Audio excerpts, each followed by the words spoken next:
Hi, friends. Welcome to Tell Us We're Wrong. This is a philosophy comedy podcast or a comedy philosophy podcast, if that makes you feel better. Each week, I will introduce to you a short piece written by a famous philosopher, anywhere from the Greeks to today.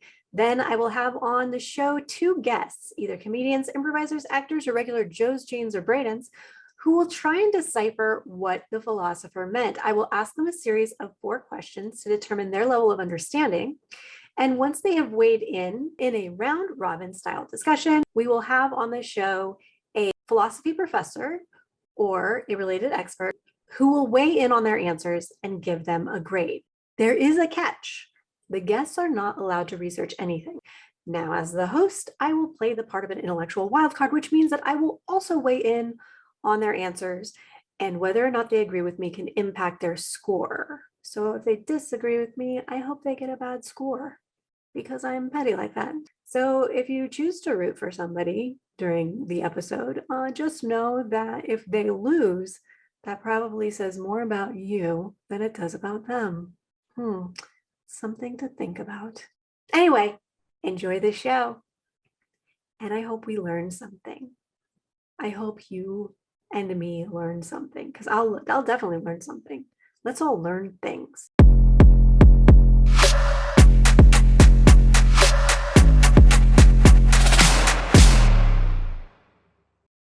The following excerpt is about the synthesis of one's own body by Merleau-Ponty. Now, this excerpt is about 10 minutes long, so feel free to skip ahead or watch at 2 times the speed if that is what you prefer. Thank you and enjoy.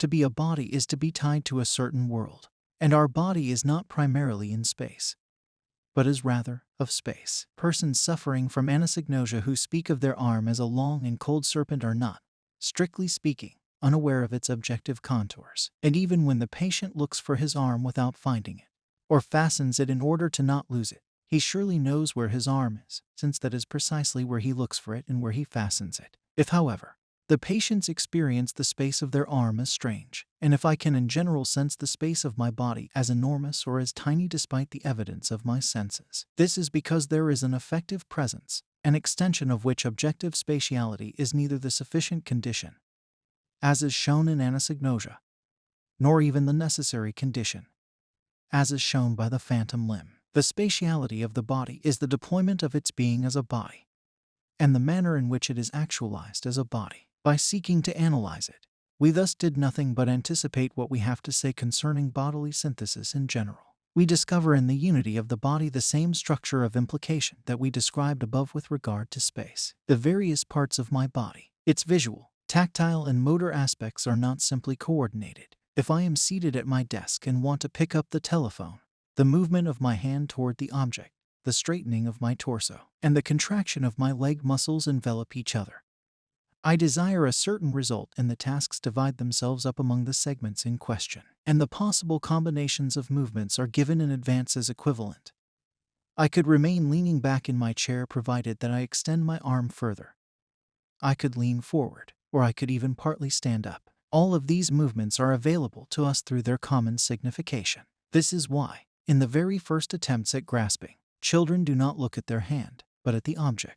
The different segments of the body are only known through their functional value, and their coordination is not learned. Similarly, when I am seated at my table, I can instantly visualize the parts of my body that it conceals from me. As I clench my foot inside my shoe, I can see it. I have this power even for parts of my body that I have never seen. This is how some patients have the hallucination of their own face seen from within. It has been shown that we do not recognize our own hand in a photograph, or even that many subjects hesitate in recognizing their own handwriting among other samples, but that, conversely, everyone recognizes his own silhouette or a filmed version of his own gait. Thus, we do not recognize through vision what we have nevertheless often seen, and conversely we recognize immediately the visual representation of what is invisible in one's own body. In otoscopy, the double seen by the subject is not always recognized through certain visible details.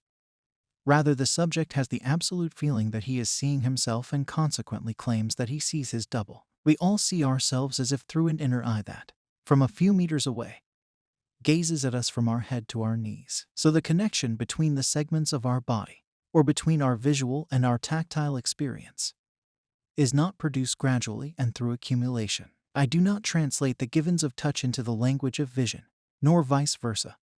I do not assemble the parts of my body one by one. Rather, this translation and this assemblage are completed once and for all in me.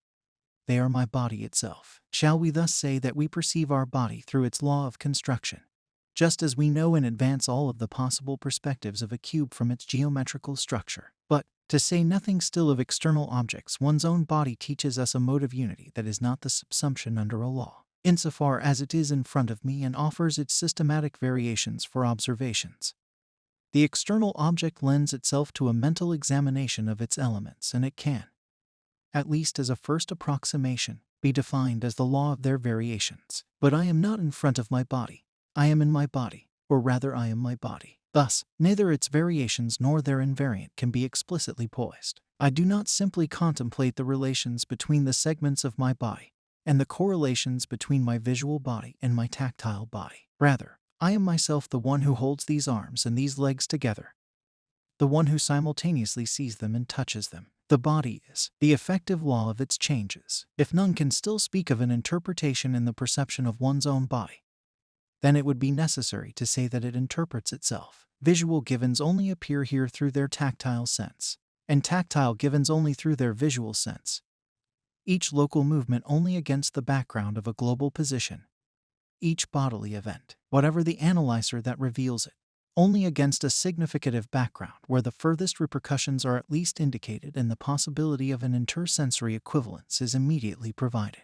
What unites the tactile sensations of the hand and links them to the visual perceptions of the same hand and to perceptions of other segments of the body is a certain style of hand gestures, which implies a certain style of finger movements and moreover contributes to a particular fashion in which my body moves. The body cannot be compared to the physical object, but rather to the work of art. In a painting or in a piece of music, the idea cannot be communicated other than through the arrangement of color or sounds. It is well known that a poem, if it carries a primary signification that can be translated into prose, also leads a secondary existence in the mind of the reader that defines it as a poem. Just as speech does not merely signify through words, but also through accent, tone, gestures, and facial expressions.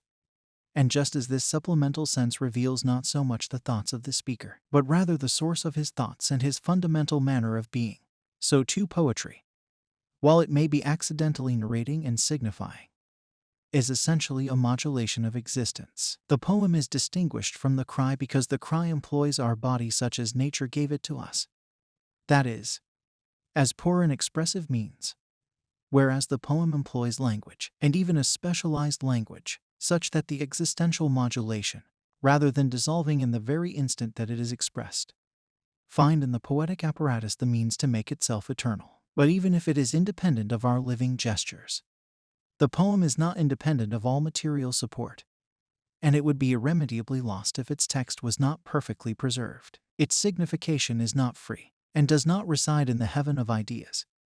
It is locked up between the words on some fragile piece of paper. In this sense, like every work of art, the poem too exists in the manner of a thing and does not eternally subsist in the manner of a truth. As for the novel, although it can be summarized, and although the novelist's thought can be abstractly formulated, this notional signification is drawn from a larger signification, just as the description of a person is drawn from the concrete appearance of his physiognomy. The novelist's role is not to set forth ideas, or even to analyze characters, but rather to present, without ideological commentary, an interhuman event, and allow it to ripen and burst forth to such an extent that every change in the order of the narration or in the choice of perspectives would modify the novelistic sense of the event. A novel, a poem, a painting, and a piece of music are individuals, that is, being in which the expression cannot be distinguished from the expressed, whose sense is only accessible through direct contact, and who send forth their signification without ever leaving their temporal and spatial place. It is in this sense that our body is comparable to a work of art. It is a knot of living signification, and not the law of a certain number of covariant terms. A certain tactile experience of the arm signifies a certain tactile experience of the forearm and the shoulder, as well as a certain visual appearance of the same arm. This is not because the different tactile perceptions in themselves, or the different tactile and visual perceptions together, all participate in a single intelligible arm, in the manner that all perspectival views of a cube participate in the idea of the cube, but rather because the arm seen and the arm touched, just like the different segments of the arm itself, together perform a single gesture. Habit in general likewise clarifies the general synthesis of one's own body, and, just as the analysis of bodily spatiality anticipated that of the unity of one's own body, we can similarly extend what we have said about motor habits to all habits. In fact, every habit is simultaneously motor and perceptual because it resides, as we have said, between explicit perception and actual movement, in that fundamental function that simultaneously delimits our field of vision and our field of action. The exploration of objects with a cane is just as much an example of a perceptual habit. When the cane becomes a familiar instrument, the world of tactile objects expands. It no longer begins at the skin of the hand, but at the tip of the cane. One is tempted to say that the blind man constructs the cane and its various positions through the sensations produced by the pressure of the cane upon his hand, since these different positions in turn mediate an object to the second degree, namely, an external object. Perception would remain a reading of the same sensible givens, just one that is accomplished faster and performed upon more and more tenuous signs. But habit does not consist in interpreting the pressure of the cane on the hand like signs of certain positions of the cane, and then these positions as signs of an external object, for the habit relieves us of this very task. The pressures on the hand and the cane are no longer given. The cane is no longer an object that the blind man would perceive. It has become an instrument with which he perceives. It is an appendage of the body, or an extension of the bodily synthesis. Correlatively, the external object is not the geometrical plan or the invariant of a series of perspectives. It is a thing toward which the cane leads us and whose perspectives, according to perceptual evidentness, are not signs, but rather appearances. Okay, so today we have with us Dawn Schary. She is a comedian, and the lovely Carolyn Fresquez, who is what we would call our normal person. And she specializes in dance movement psychotherapy. So I thought that would be a good fit for what we are discussing today. So let's talk about how we felt after reading the text. I felt fine. I thought it was interesting. The first read through was like, oh, okay, like, put your thinking hats on. Right. Figure this out. But I thought it was really interesting and I enjoyed it. And what are your first impressions, Dawn? Well, first impressions, very overwhelmed, like, whoa, I don't understand anything. And then after I reread it a few times and thought about it, it's kind of inspiring. and like the marvel of the human body is pretty amazing. Like there's so many different elements to it, and we don't, we're stupid, and yet we're able to pull it off. It's pretty incredible. Right. Yeah, usually with these texts, philosophy readings are very, very dense and complex. And so the first response people get is, I don't know what the fuck I just read. So it's good that we have and it might be the power of the pussy or something, but we all come in this with like a level of, yeah, I can figure this out. I can get through this. With my boy panels, mostly it's just, I was so confused. So this is nice. This is a nice beginning. Yay. So let's give just a brief overview of what we think this text is about. That the body we operate the body and we look at the body as one whole thing, as one complete unit. And we don't, like, our brain doesn't break down individual parts. If we want to grab something, we grab it. We don't think about, okay, I have to open this finger, this finger, this finger, this finger. I move my forearm, move my shoulder, bend a little. We just go. And so we're operating as one, even though there's like a ton of different little things that are happening to make that happen. We don't really look at the complicated part. We just look at the overall picture. That's how I understood it. And then something about art. That somehow makes us art. My body is art because Right. Because that article said so. Don't ask me why. Yeah. So Carolyn, would you like to give it a shot? Yeah. So how in depth do you? As much in depth or as little in depth, because remember, we are going to be judged by a philosophy professor. So the more information you give, it could either positively affect your score or negatively affect your score. But I have all the faith in you in the world. So okay. Go for it. Because I thought I had to like go through different iterations of like what I understood about it and make it more understandable to repeat. Right. So I agree with Dawn that I think that the main point is that we sense ourselves as like one whole body, and that we can't perceive ourselves from outside of ourselves. So perception is inherently subjective. Like we can only perceive ourselves from inside of ourselves. We perceive ourselves as a whole, and we just can't get like an external read on that.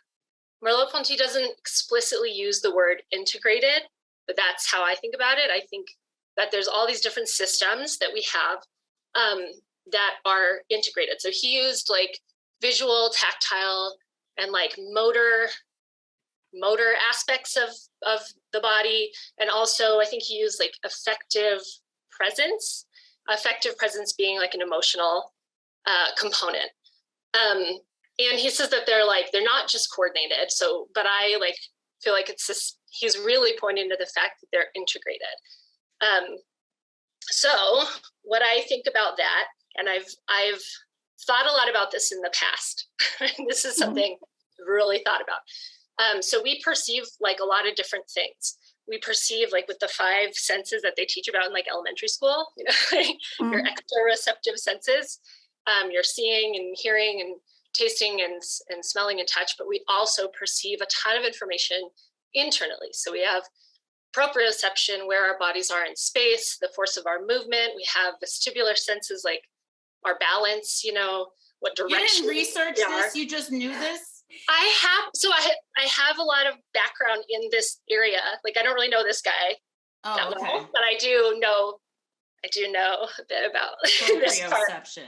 I know a lot about proprioception. Yeah. Okay. For those of us who don't know about proprioception, you want to just so a little definition?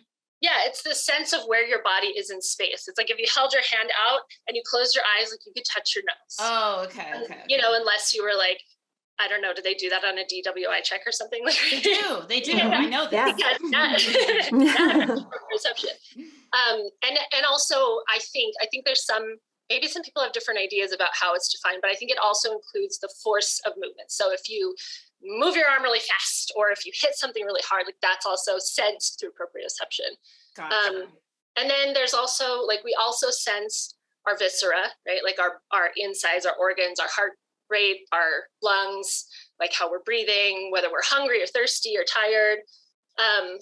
And inside of us, we also sense our emotions, and our emotions are actually just like physiological patterns that we perceive. So tense and temperature and different things that are happening inside that we call emotions. And it's just information about our environment and how we're interacting with it. So we perceive all of these things, but all of those systems of perception are structurally integrated in our brains and our nervous systems and throughout our whole bodies. And so that those like different parts of perceiving are not, you can't take them apart from one another. And that like perception is not passive. So you're like, oh, I saw that. We get the sense that like we perceive something and it happens to us. But the way perception works is actually active, because it's also integrated with motor output. So if you see a glass of water and you think to like go reach for it, you're already organizing your whole self, not just to reach for the glass of water, but like your tongue is preparing to swallow. So seeing a glass of water prepares your whole body to respond to that glass. Yeah, cheers to that. There you go. So it's preparation to respond. So all of that, which gets a little complicated, accounts for his explanation for like reaching for the telephone while sitting at his desk. And the word for that or the term for that is called prospective control. It's like control for the prospect of getting something, right? Prospective control. And it also accounts for like the expressive nature of our bodies. So because like all of these things are connected, every time we move, we're expressing something, even if we're not thinking about it. So if you're like angry and you go to get something from like the refrigerator and you're like, stomping around and like slamming the door and stuff, like it's really obvious to other people how you feel as you're getting something from the refrigerator. And we also then this gets really like wound up, but then we're also really good at perceiving other people and thinking that imagining what their attention is, right? Where they're placing their attention, what their intention is, and what like the condition of like how they feel sort of is. So we're using imagination both in prospective control and in sensing other people, but it's like. So that's what he means when he talks about it's like, our movement is kind of like a work of art. So we are this like little piece in a bigger, frame of art. And so, right. And that like it also, because it's all expressive and it's all related to all of these different systems being integrated, and every like individual historical thing that's ever happened to you shapes what we perceive, like what we let into our perception. Right.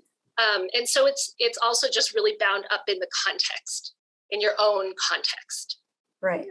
And I think that's the part of what he's talking about when he's talking about like a work of art. Like our expression isn't up there in the heaven of ideas, is I think the term he uses with poetry, but it's like it has to do with like our culture and who we are as a person and everything we've ever done, and like that weird sports injury we got, and now we walk this way. Yeah, the source of where all this is coming from. Yeah. Right. So, okay. So now the reason why I chose Merleau-Ponty as one of my first philosophy texts to go over was because my stepdad had this situation with his spine where he was slowly losing his ability to control his body. And I know that Merleau-Ponty, because I took a class on Merleau-Ponty. Spoiler alert, I only was there for like 3 weeks and then I had to move away. So I'm not an expert by any means, but I remember a lot of what was discussed in this specific class. So when he was he was basically in a state where if they hadn't medically intervened when they did, he would have lost all function from the neck down. So he would have been basically paralyzed. So he is now where he has to relearn a lot of motor functions. And we were there last Christmas and he's holding a cookie in his hand and it crumbles in his hand because he no longer has the ability to sense like if he's holding something too tight or holding something not tight enough. So it crumbles in his hands and he starts to cry. And to me, like it's very sad to see him, to feel that way. And then literally, I think about 2 minutes later, I took a glass of water and completely missed my mouth and water was like all down my front. So it's like, but I didn't cry, right? Because my experience is different. Like I am, capable of doing these things. I didn't lose my ability to do these things. So my reaction to me, like missing my mouth was like, laugh it off. But for him, it meant that much more. Now, I wanted to share some of the things I learned about, your idea of self and, what happens when you lose the abilities that you had before with him by showing him like Merleau-Ponty texts. But after reading the material, like you guys can both say, oh, why would you do that? Why would you torture your stepdad on top of what he's already going through? So I wanted to create a show where that kind of information is more accessible to people who, can't sit with the material and parse out, the information that's really valuable. But Dawn, you also had an experience recently where, your lifestyle changed because of. Yeah. So back in late January, a girl, she's 21. She was probably on her cell phone because she ran a red light and she T-boned me. And I fractured my pelvis and my sacrum and I think like lacerated my, what's that organ that starts with a P? I forget that. I don't know. I'm Yeah. like pancreas. Oh, wow. Fortunately, I didn't feel that, and a couple ribs and everything, but I didn't even feel. I never felt the pain of that. But yeah, the pelvis and sacrum was pretty extreme, and so last week I finally started walking again. So. But I wasn't, I was, bedridden. I was in a wheelchair, walker, the whole nine. And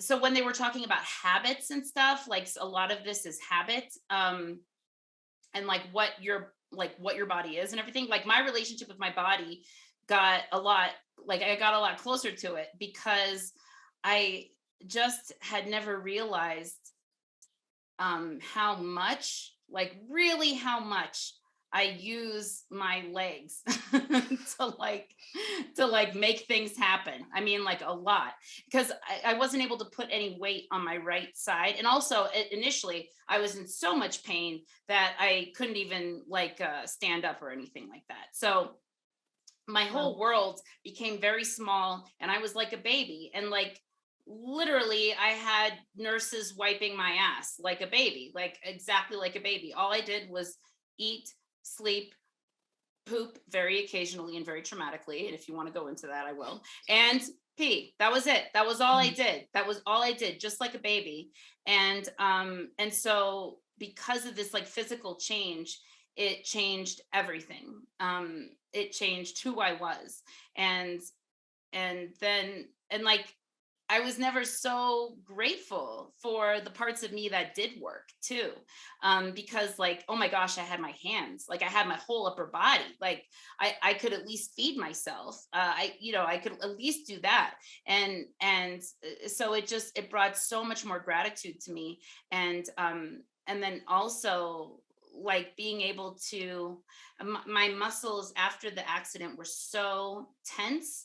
They were so tight because I guess like the body just like clamps up to protect everything, which it did work. My pelvis was stable. I didn't have to get surgery.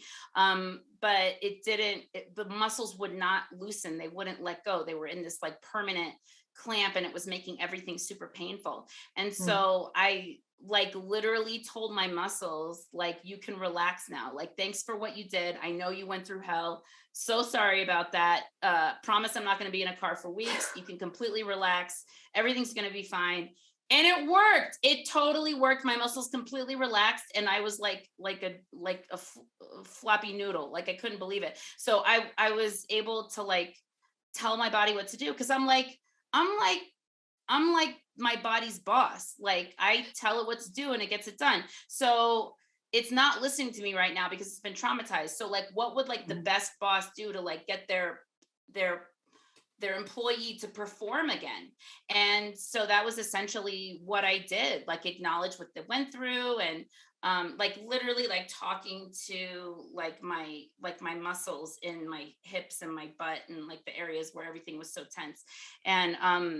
And just say like, you don't have to be in pain. You don't have to send me pain because I know I'm not going to put any weight on this. I'm not going to do anything to put you in harm. So you don't have to keep telling me don't do anything. Like I already am not going to do anything. I'm not moving. You're fine.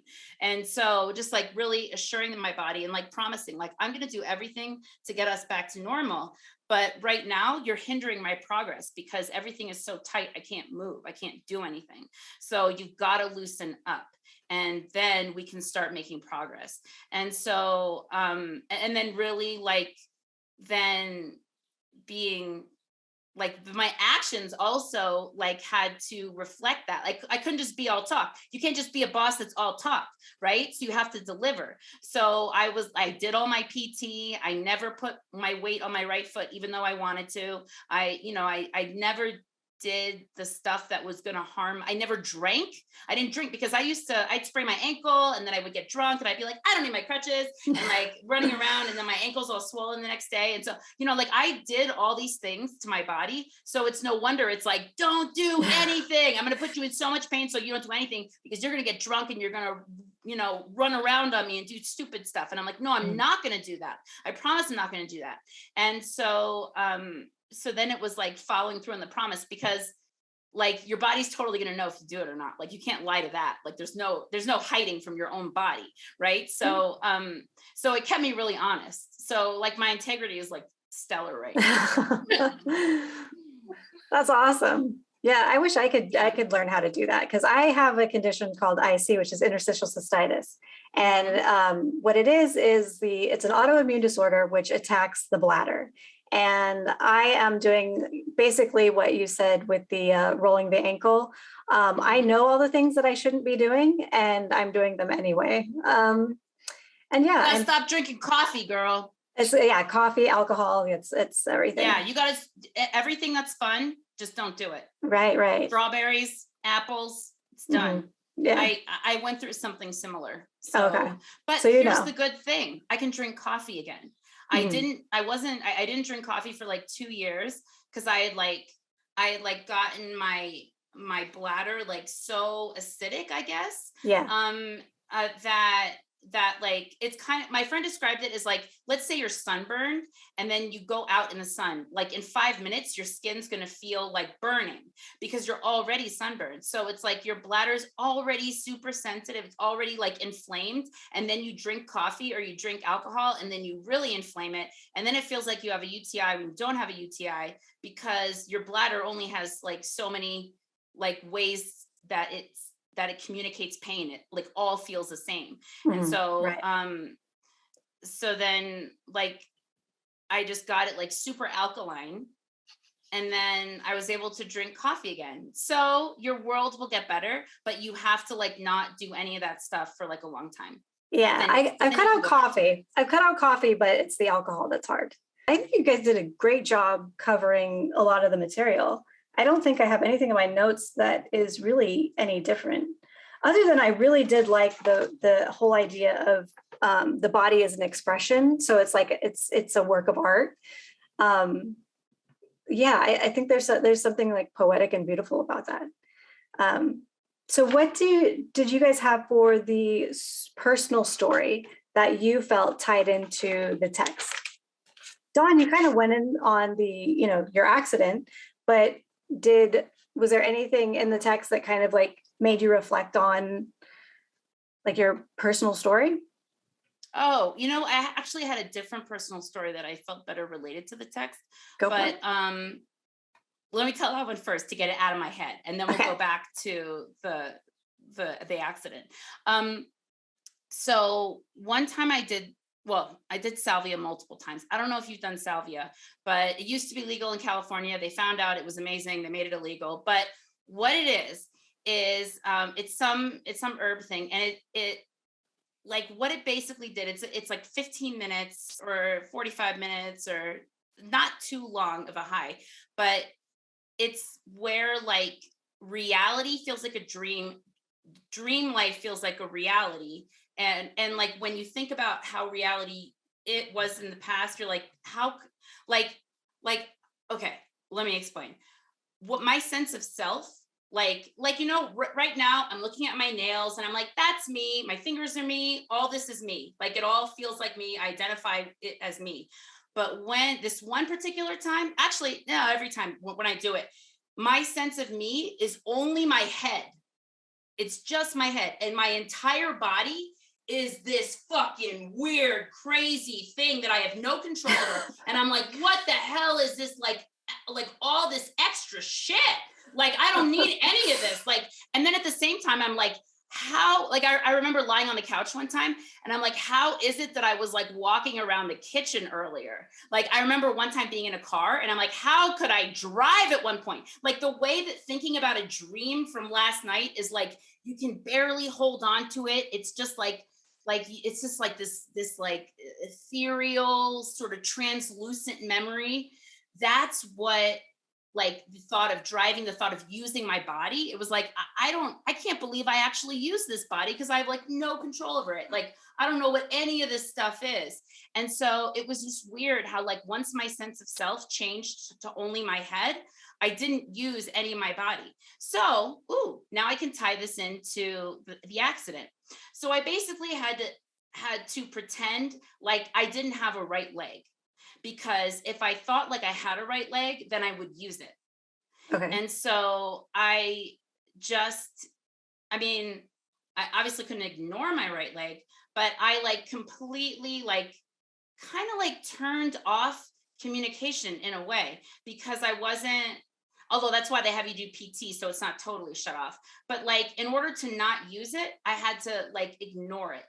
And then that was no longer, that wasn't part of my identity anymore. Walking was not part of my identity. There were times where I'm like, I can't fucking believe I'm in a wheelchair right now. This is bananas. Because like I never was, that was never me, but it was me temporarily, which is why I didn't have like a total depressive meltdown. So I understand, like, if you know, like what your stepdad must be going through, just must be like so devastating. Because if that was the rest of me, or if I was like a cancer patient where I was getting progressively worse and everything was going downhill, I would just be so depressed. But because I knew it was temporary, it was like, just enjoy this time, take advantage of it, like, you know, like go to places where there's, you know, where you get to use the handicap parking, you know, like take advantage of it, right? Just do that kind of stuff. But yeah, anyway, I just had to like basically change, like shut off my identity in my right. Otherwise I was going to use it. Mhm. And so that's how I was able to move through. It was no longer a part of me, even though it was still, I could see it. It was still a part of me. Everything else, it was a part of me. But like my working identity, my moving in and out of the day, I couldn't really address my right leg. And in comedy, my okay. So for my stand-up comedy, I like to use my life. I like to use my own observations. I don't really like making up stories for the sake of like creating a punchline or anything like that. That's not really my jam.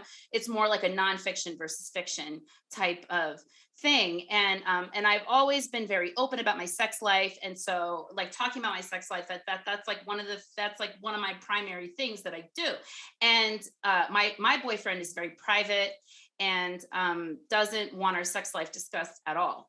Consequently, anything funny that happens in the bedroom, I basically forget about it, because if I remember it, then I'm going to use it. I'm going to somehow utilize it because it's too good. It's too good. So like, sorry, I'm probably peaking the audio there. It's fine. But so I basically have to forget it. I have to throw it away. I have to not save it. They talked about you know, the poem, the sort of what made the poem stuck in the material world is that it has to be written down. It has to be on paper. It's got to be on, or like in the ether somehow on the internet. Like it's got to be somewhere to exist. And if that memory is still existing in my brain, it's very, very possible, probably not in Albuquerque, but when I'm on the road, I'm going to use that. I'm going to use that story, that little bit of our sex life, because it's too good to not use. So it's just kind of unfortunate that I've had to like throw out like fun, happy memories, like, because I'm going to use them. So it's just, anyway, it's all tied in. It's all kind of connected. I feel all this. Yeah, I have an ex who, when he did shrooms, I think it was either shrooms or acid, and he started to believe he was a two-dimensional character, and so he no longer like knew how to move in space. Like he felt like he was kind of limited to like an XY axis, I guess. Yeah. But my personal experience with shrooms was kind of different, because it's like you embrace your body more, I think. I don't know if you've done shrooms, but it's like it's more of a, you're really inside your body in a way that is profound. It's the one. So I always get the oneness feeling. And this ties into the last question. So I don't want to like jump to the last question right now, but about like how we can apply this reading to like the world and stuff like that. But that like the body is one, even though it's made of multiple parts, we view it as one part. So like a lot of times when I'm on shrooms, I feel the oneness of the earth and the world as like I'm a part of that oneness. Like it's all the same. We're all connected. It's all one big thing. I get that a lot. So if anything, the idea of me and who I am expands tremendously to Right. fit everything else inside of it. And then it makes it more accessible. And then this is the part that I thought was inspiring. You can kind of like tap into collective, like the wisdom of the collective at that point, because we're all one. This is when it gets trippy, like unified field shit, you know? Because if everything so they were talking about the blind person with the cane, Mhm. and that the cane becomes like an extension of your body because you can feel it in a certain way, but really you're all feeling it from your hands, but it's really because of the cane you're able to feel farther. So because we're all one, we're able to experience things more empathically and more fully, because if I am you and you're me, then your experience is going to impact me, and I'm going to feel that, and I'm also going to gain more knowledge and more wisdom because your experience is giving me information about the world. And that's what our body's supposed to do anyway. It's supposed to pick up information about the world and give it to us. So the bigger we can be, the bigger we can make our own identities, then the more about this world we can understand in a more direct way and not just indirectly, if that makes Yeah. sense. Yeah. And we're less likely to be cruel if we think of others as we think of ourselves. Exactly. This is why we all need to do mushrooms. Exactly. All right. So, Carolyn, what's your personal story? My personal story has to do with my own little medical problems, but it's like not as exciting, I guess. This last January also, like all of a sudden I had all these weird symptoms that happened kind of all at once. And they were really scary and like really upsetting. And but eventually like I got an MRI and I don't have a brain tumor. So like I'm fine. Oh, yay. No, yeah, that's how I feel about it. I'm like, all right, okay, like I don't need to freak out. I'm not gonna have a brain tumor. So let's figure it out. So I've seen a few different people, and like one of the people that I saw for like, so I had like some visual changes. So I saw this, like, I saw a couple people because the first lady, I don't like her jam. It was a little bit not my style. So the second lady, she's like, she did all these assessments, and I'm going to do this like program to kind of address it. So there's some intervention, but she was like, so your brain's just giving you bad information, and your proprioception is poor. Like you don't know where you are in space, and you're in the 4th percentile for balance. And I was like, what? Really? Because I'm like a dancer. I've been a dancer my whole life. I do Aikido. Like I can like move. I can turn. Like I can spin across the room and then like stop and pose. Like I was like, how can I be? I've also done all kinds of like Feldenkrais and other like awareness through movement things and Qigong. Like I've done all kinds of paying attention to like my body and how it feels and how I can use it and what the, like really subtle details. So I always prided myself on like, oh, like if I can sense everything. This is my superpower. And like, I'm probably not going to fall over. So I was like, this is a huge contrast to my sense of self, right? And to my self-perception, the way I kind of identified. And like, I'm open to being wrong about myself. Like that's fine. But there's like a tricky line, right? Like how useful is my own self-perception that I'm capable in these ways? And how useful is it for me to be like, okay, I'm going to learn more. So my plan is to like, obviously learn more and then be like even better, even better at it. It's an interesting kick in the pants when someone's like, oh, well, you have no idea, like you're walking around the world, but like, you don't know what you're doing. And, that's her perception of you. It sounds like you know what you're doing. So maybe you've made these adaptations that like it comes in one way. So sort of like everything comes in upside down, but then we flip it right side up. Maybe that's what your body does because it knows like, oh, okay, this is me thinking I'm balanced, but this is how I really need to be balanced. So maybe you like take this extra step. Yeah, I'm like really good at compensating. The whole like the first lady that I was like, oh, I don't like this one. She basically was like, you have to do this terrible thing that I freaked out. Like that was very hard for me. Or you have to like get surgery or nothing. She was like, well, you probably have had this your whole life, but you just compensated really well. And then like then at some point you just got old. And I was like, I just got old like one day in January.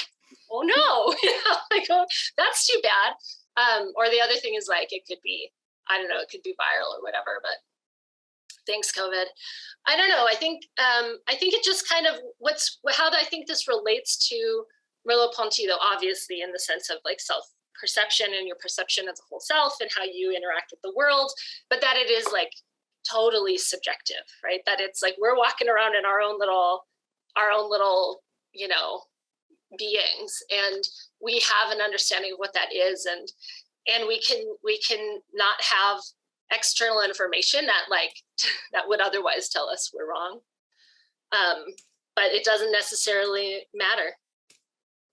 It doesn't necessarily matter if we're if our subjectivity is a blind spot in this sense. Like I'm still not falling every time I'm walking around, you know what I mean? I'm still able to do whatever and sense myself. I think that actually where the article, there's parts that I really disagree with, and it kind of has to do with when things aren't right. So he seems to be talking, I'm guessing, even though he's referencing these different kind of conditions, right? Like false limb or different things that are out of the ordinary. I think that he's sort of still saying, well, but this holds true.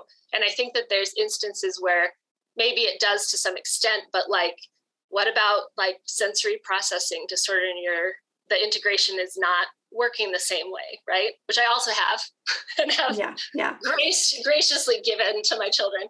Or with autism, some of those, that ability to pick up a glass of water and bring it to your mouth, the same processes aren't happening. Right. So I don't think that it addresses some of the outlying things as well, but maybe it's just that interface of okay, but this is how you might regain some of that functionality. Yeah, and there are two pieces I think that I'm going to be putting on the show that directly kind of talks to that you're talking about. Fanon, he's a Black philosopher, psychologist. He addresses the Black lived experience, which is very different from Merleau-Ponty's lived experience. And then there's another writer that's disabled that she talks about how it's different for people with disabilities, especially if it's not a disability they were born with. So that is something I think we're going to be talking about in later episodes, because I do like having alternating opinions on these sorts of subjects. So this will be brought up later, but you're right. There are things that I think that a white man in society might miss. Yeah, for sure. There's loads of things, right? He makes these really broad, sweeping statements about how everybody views themselves. I'm the whole point that you're making. Oh, I know. He said stuff that, I was like, no. I'm like, trust me. I get my nails done every month. I look at my hands all the time. I can identify my hands in another picture, somebody else's picture. And handwriting and right. Why are we not paying attention to the bottom part of our leg? There were definitely some things where well, that's not true for me. That's not true for me. That's not true for me. And I do think that it's sort of an issue with, and maybe I'm just misunderstanding it, which again, 100% possible. Right. It's not it's, that there's this, it's, our self-perception and the perception of ourselves as a whole, but it's also really, really subjective. And yet everybody does it this way. It's a really, that's a bold approach. But I understand losing certain abilities when something in your life changes. For me, I lost, I think 80% of my sense of humor when Trump became president. So I'm slowly learning it back. So that's what this podcast is here, is just to help me kind of get back into everything. Think of all the misery and depression that you gained. Yeah, that's right. All right. So what about, bringing it into today's society? How do you think this ties into what's going on in the world today? I kind of think that this does have application. And I think about it kind of politically, but I don't know, maybe I'm taking a couple of steps to get there inside my head.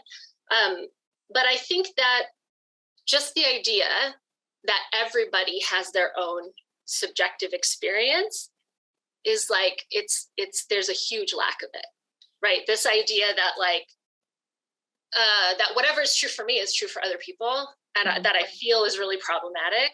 And that I think this idea, again, if I'm reading it right, the idea that it's subjective is kind of in contrast to that. So that if you think, well, maybe I can only see myself from within myself, and everybody's got that same thing, and we all have these blind spots, like maybe you can kind of start to think that like your idea and your perspective and your point of view is not applicable to everybody else. And I think that that's a really like a deeply important thing. And I also think that just considering your body at all, like acknowledging that you have a body and thinking about what that means and the idea of perceiving it.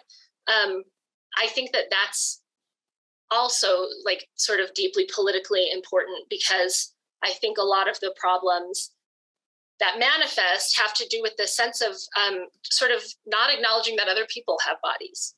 And I think it's hard to acknowledge that other people have bodies that they live in, and like, or that they are, it's their being, and they have mothers and they have children, and they like put socks on in the morning or not, like, you know what I mean? That there's just regular, everyday, important things. They've got aches and pains, or they slept well last night, and caring about somebody on that level and extending that to everybody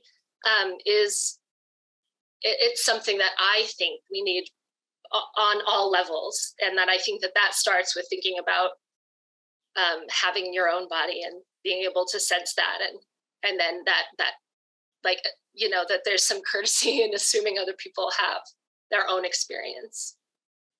Yeah.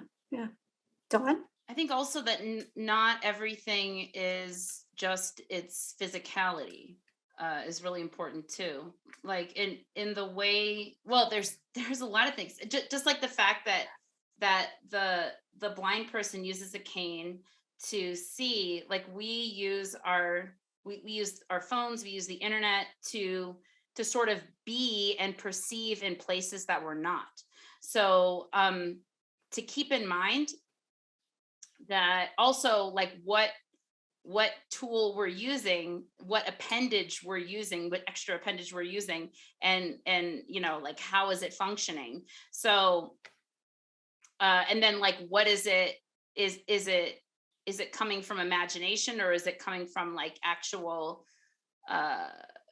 reality? You know, the whole like alternative facts and fake news, and the fact that people are living in two different realities in this country, depending on what news they're reading, what appendages they're like using to pick up information. You know, like that's really important to keep in mind. What are we using to get information? That's going to change our perception and our perspective of what the world looks like. And so just to ask yourself, you know, like, how much does that matter to me?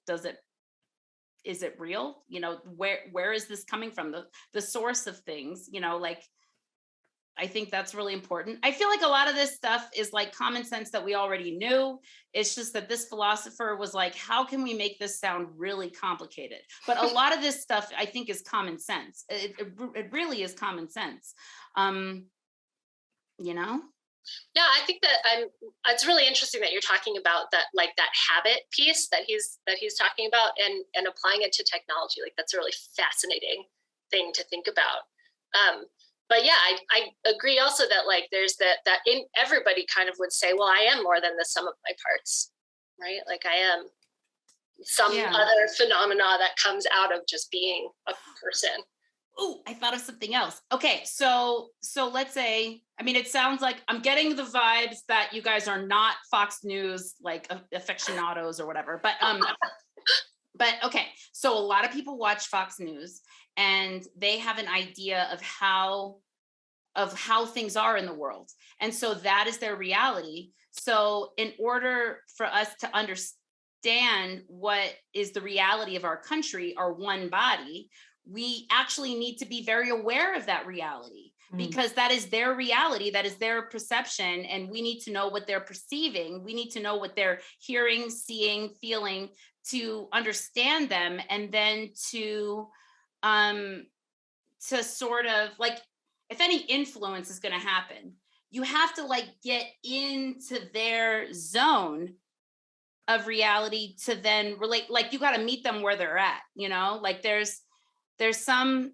I forget the concept, but like it's called I+1, and it's like a language theory, but it's like teaching language, that you only teach one step, like one extra thing. So for example, if you're trying to teach any concept, and you jump from like step 1 to step 5, then in order for people to get to step 5, they literally have to skip 2, 3, and 4. And not everybody can do that. So you have to like go down to step 2, and then take them to step 2, and then take them to step 3, and then so on and so forth to get to step 5. And so that's why you have to meet people where they're at and address their current reality. Just like I had to address the current reality of my muscles. It's like, oh, you were in this crazy traumatic experience. What you don't know, but what I know is I'm not going to be in another car for weeks. So there's no way that experience is going to happen again. So you can totally relax. So like I had to meet my muscles where they were at. They were still wrapped up in the trauma, not my current reality of like being in a hospital bed and not going anywhere. So like you have to, like if people want to influence and change how people are perceiving things in our country, it's like you got to meet them where they're at, and then introduce one piece of information at a time, and slowly with breadcrumbs lead them to where you want to go, you know, so that they can now see your perspective, which is a different perspective, and also at the same time part of the whole perspective. Yeah, and we talked about this in another episode about how this whole idea of this outrage culture that we have right now, where like we just hear this little speck of information and one side or the other gets completely outraged, and that's really kind of preventing us from having these like important conversations to get to these like middle grounds. And if you're immediately demonizing the other person, or if you're immediately like, you know, doing these really silly straw man arguments or just demeaning them, then yeah, there's no way that you're going to connect on any level. And you're right. It's like if we are these, you know, little, you know, groups, these little different, you know, in a way it feels like people have joined cults, like these ideological cults, and we're all like pitted against each other. But the body can't function when you have if the heart and the lungs aren't communicating, aren't somehow reaching some sort of agreement. The brain isn't in agreement with your bladder or whatever. So it's like, yeah, if we are a collective body and we're not, and you know, we've divided ourselves in such a way that we're not communicating, we're not working together, then the body as a whole will completely malfunction. And that's what the billionaires want. And that's why rarely anything gets passed in Congress, because there's no communication. There's two different ideas, and one's going this way, one's going that way. But because it's all one body, they go nowhere, and nothing gets done. But partially, and this is what I think I meant by it being how I thought it related politically is, right? Like if you think that everything you know is fact, like there's a problem, right? How can you know what I mean? Then there's all of this, like, there's such an obstacle. If everything that you perceive is fact, right?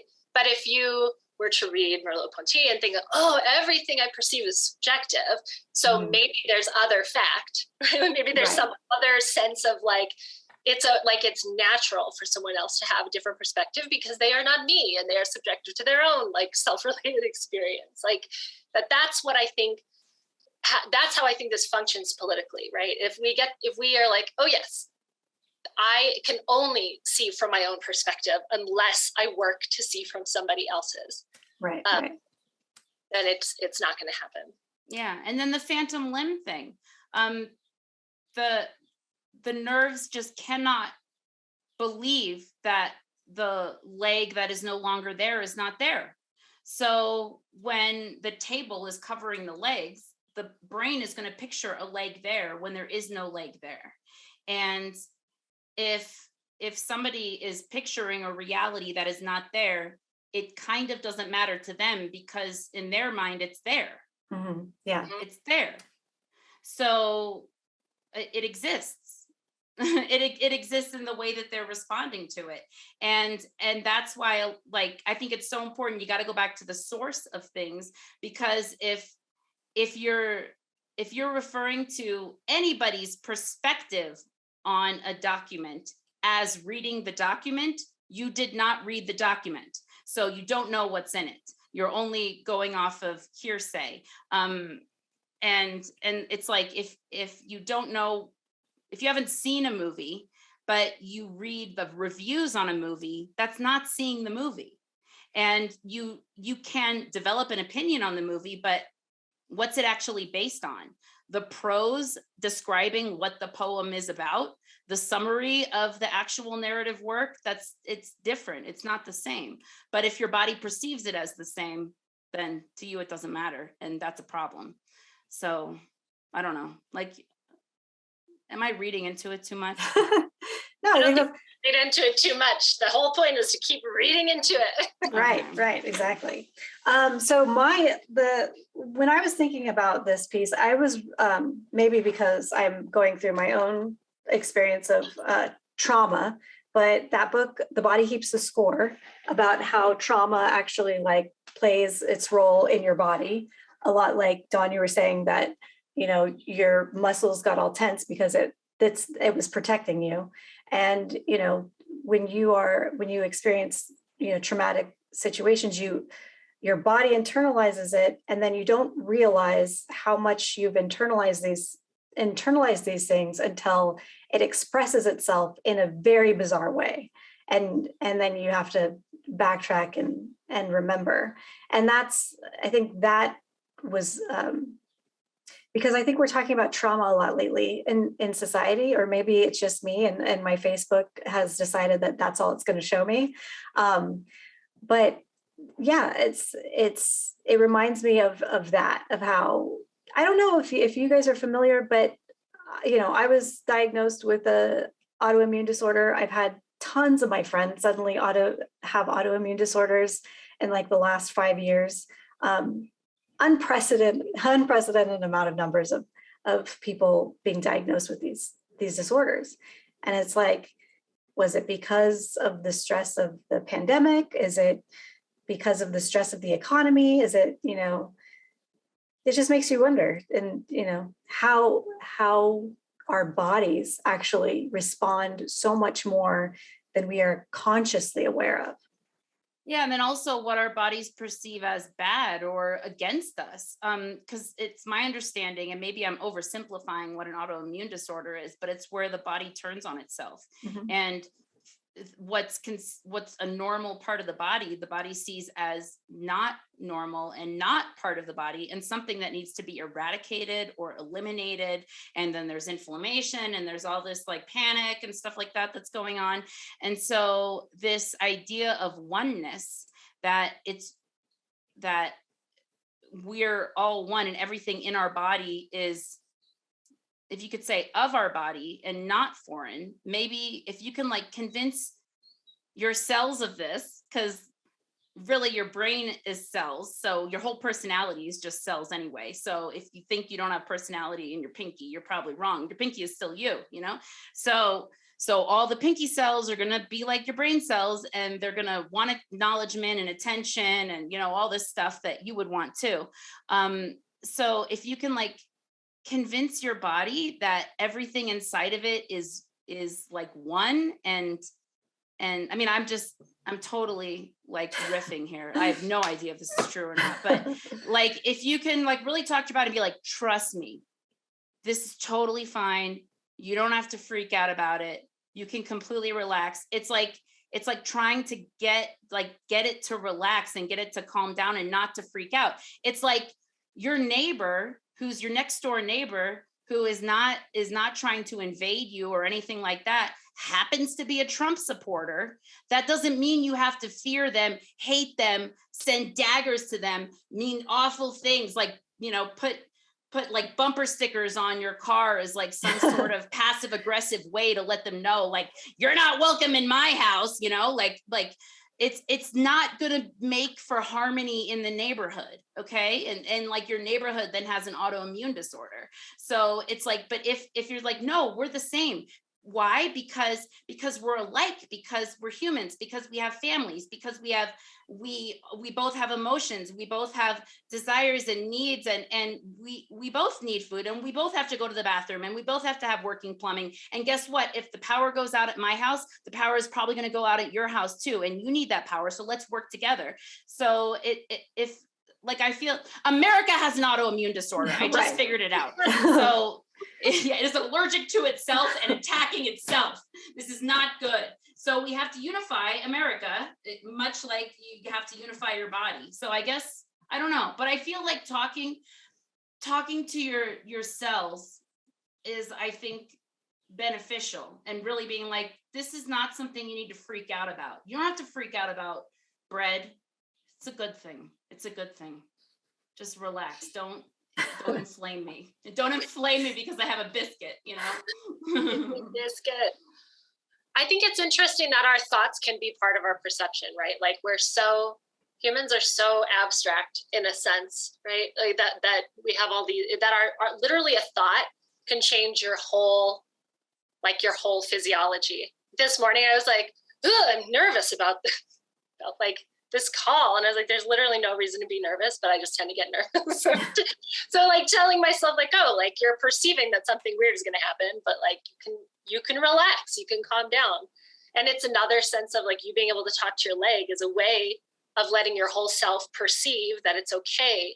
And some, you know, like, again, like how much can our thoughts or our stress or our body or whatever, how much can that perception, that kind of abstracted perception, influence the perception of yourselves with bread or whatever it is. That's, I don't have an answer. It's just an interesting question.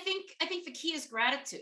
So if you think of all the reasons why you'd be grateful to have your neighbor, you need a cup of flour, that Trump supporting neighbor has flour. You didn't realize that they had political differences, you know, so you go to their house to ask for flour. Suddenly you hear that they're a Trump supporter and you can't ask them for flour because you're going to get right-wing flour and that's going to fuck up your biscuits, right?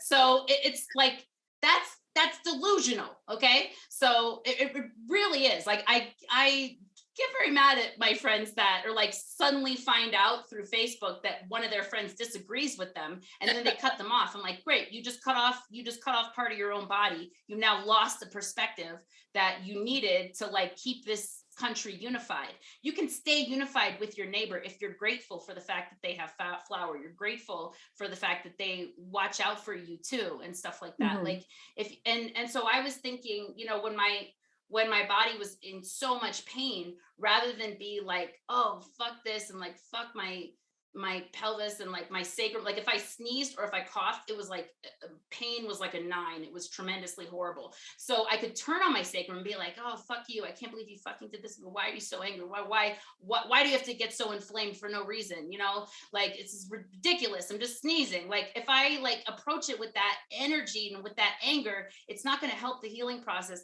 But if I'm like, so like grateful for it and like, oh my gosh, like, you took me through everything, like every single step of my whole life happened because of these feet and this pelvis like took me through like every like awesome like sex that I had and like every experience that I ever had, like my pelvis helped me experience that. And so I'm so grateful for it. And like, I think that gratitude, then you're no longer like upset about the situation, but there's just so much gratitude for it. And then gratitude for the stuff that was working. Like I said, I had so much gratitude for everything that was working. It was crazy. Like it was overwhelming. And so I wasn't in a negative space during that time. I was in like a really positive space. I really was. So I think gratitude is the key. And like, even with the autoimmune disorder, like, it's like, wow, my body's like, so it's like such a warrior that like it thinks everything is the enemy. So I need to be like, great response, actual enemy. Here's the problem. That's not an enemy. So you need to chill out and relax. And when there's an enemy, you can respond. But this one is not an enemy. You don't have to freak out about that. So that's why your immune system is really great. So maybe like telling your immune system how amazing it is, and be like, you don't have to like overcompensate all the time. Just save it for when we really need it. Just save this response for when we really need it, not all the time. But yeah, maybe it comes from not appreciating your body and what it's doing. And so now it's like, look at me. Will you look at me? Will you see what I'm doing? Do you see how I'm protecting you from everything? And you're like, yeah, that's great. I don't need protection from everything. I just need protection from some things. So let's talk about context. When do you think this was written, and why do you think that Merleau-Ponty wrote what he wrote? This is the fun part because nobody knows. He was surrounded by white people. We know that. White men. He was surrounded by people who were like him. So that I think we established earlier. Yeah, I don't know. I'm really bad at historical timelines. Like, I'm guessing it was sometime between Virginia Woolf's Mrs. Dalloway and like Weezer's Sweater Song. There you go. That's really narrowing it down. It's probably not. It's not yesterday, because of these really broad, sweeping statements that he's very sure apply to everybody. But it must be like postmodernism. So I don't know, 60s, 70s. Photographs. I mean, the photographs were already being taken, so there was that. They mentioned photographs. Yeah, sitting at a desk with a telephone. True, telephone. Yeah, that's been around for a while, but yeah. So telephone's been there. Yeah, I think the fact though that like, and why I said like Mrs. Dalloway, right? That sort of modernist, like, one universal truth. This is true for everybody, like that. He's clearly rejecting, and so postmodernism, in the sense that it's like there's nothing objective, there's nothing universal. Yeah, but I don't really know exactly when that would have been. I'm guessing he's French, right? But then everything's universal because we're all one. So there's that too. Right. I thought maybe it was around the time of Simone de Beauvoir's Second Sex, because that was like it was like around the time we're looking at the sense of our lived experience from ourself. So yeah, I was getting around maybe that timeline. So I think probably like the 30s or 40s would be my guess. Oh. And I think that's when, I don't know, this is my guess, is that around this time philosophy started looking at, because you're also talking around this time, we're really starting to look at the effects of, slavery and how, women's rights and the rights of, a whole bunch of different people. So now we're starting to look at the lived experience from a sense of self. I don't know. That's just 30s and 40s, like 30s and 40s. Yeah, that's my guess. 1930s, 1940s. Oh, interesting. I don't know. I think it's later. I mean, I don't know. Because I think Second Sex was written in like the late 30s, and we're actually When did everybody have phones at their desk? Phones at their desk. That's 40s. I feel like that's like a World War II movie thing, right? Yeah, but then phones were on the wall back then. Or were they like on a little? I mean, I just think it's later. I think he was like, I think he had strong thoughts about Serge Gainsbourg. Like, I don't know. I don't think it was that. But I, again, am very bad at this part. Well, we will all find out. It's funny that you bring up Weezer, because the other day I was thinking about lyrics of a Weezer song, and it made me very upset. Which song? The song where he goes, "When I'm away, I think it's called like My Girl or something. When I'm away, she leaves her makeup on the shelf. When I'm away, she thinks of no one else." I was like, oh, he's kind of controlling. Rivers Cuomo. All right. She's just got him fooled. That's all that means. He wants to think that, but yeah. We are all back and ready to tackle what we left. Who reviewed the part 1? I watched it. I think it was like last year around this time. Yeah. Life's been kicking me in the balls a few times, so yeah, it has taken me a while to get to this place, but yeah, hopefully things will start moving faster. Ray is our expert for today. So Ray, do you want to just kind of give us a brief overview of your thoughts of how we did? Yeah. So, first of all, I'd like to just say, so I have been reading and studying and writing on Merleau-Ponty for about 20 years now. And I give everyone like extra points for like just jumping in and tackling this stuff, which like you have to know about the other players and the conversations to like really understand what they're getting at. So like you did this in a vacuum and made some sense of it. So good job for that. That's nuts. So and actually had some really good insights. Um I would also just like to say thanks for doing this because I'm currently working on an article for publishing on Merleau-Ponty, Wittgenstein, and Sartre. So, like, your comments and questions and like misinterpretations at times What? really help. I mean, that's cool. Um, so now I want to say also, remember, I am just here to present Merleau-Ponty's side. This isn't, and I'll tell you if it's my opinion. Otherwise, assume I'm just doing exegesis of Merleau-Ponty. That said, I am not crazy about how close I am to being a white dude telling women about their bodies and what they know about them.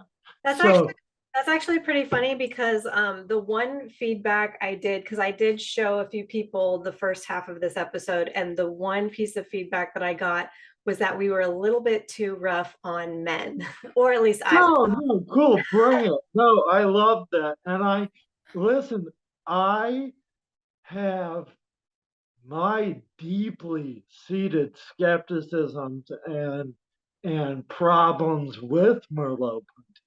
So I really like it. Yeah, we'll get into it. So I can't wait. I'm a little overexcited actually. So like generally you don't get this from me. Don't tell anyone I'm nice. So now I'll start to be harsh, like fucking grading like academic person, but Okay. fuck that. You know, I'm I, glad to be here and thank you for yeah, everything. I've talked to you a few times, and I can't imagine. You did say that you were going to come hard on this one, and I can't imagine that, but I'm excited to see. I did And only because, yeah. And I did also have you on as the expert because I was so hard on men, apparently. So now you are going to be the mouthpiece for all white men. Is that okay? Oh, awesome! I'm almost a fucking white man. I'm almost a man. At least I have a disability. Okay, I'm trying to bring some diversity. Right? What's your disability? Hey Don, we did a Hey. show together. Remember? That's how I met Jackie. Wait, we did what? We did a show in New Mexico together, Don. Oh, okay. Yeah, I'm Ray Porter. Nice to see you again. Yeah, nice to see you again. I'm sorry, like No, I'm no, not gonna no, make an excuse, but no. I we're don't talking about remember. disabilities. Huh? I have cerebral palsy. Oh, okay.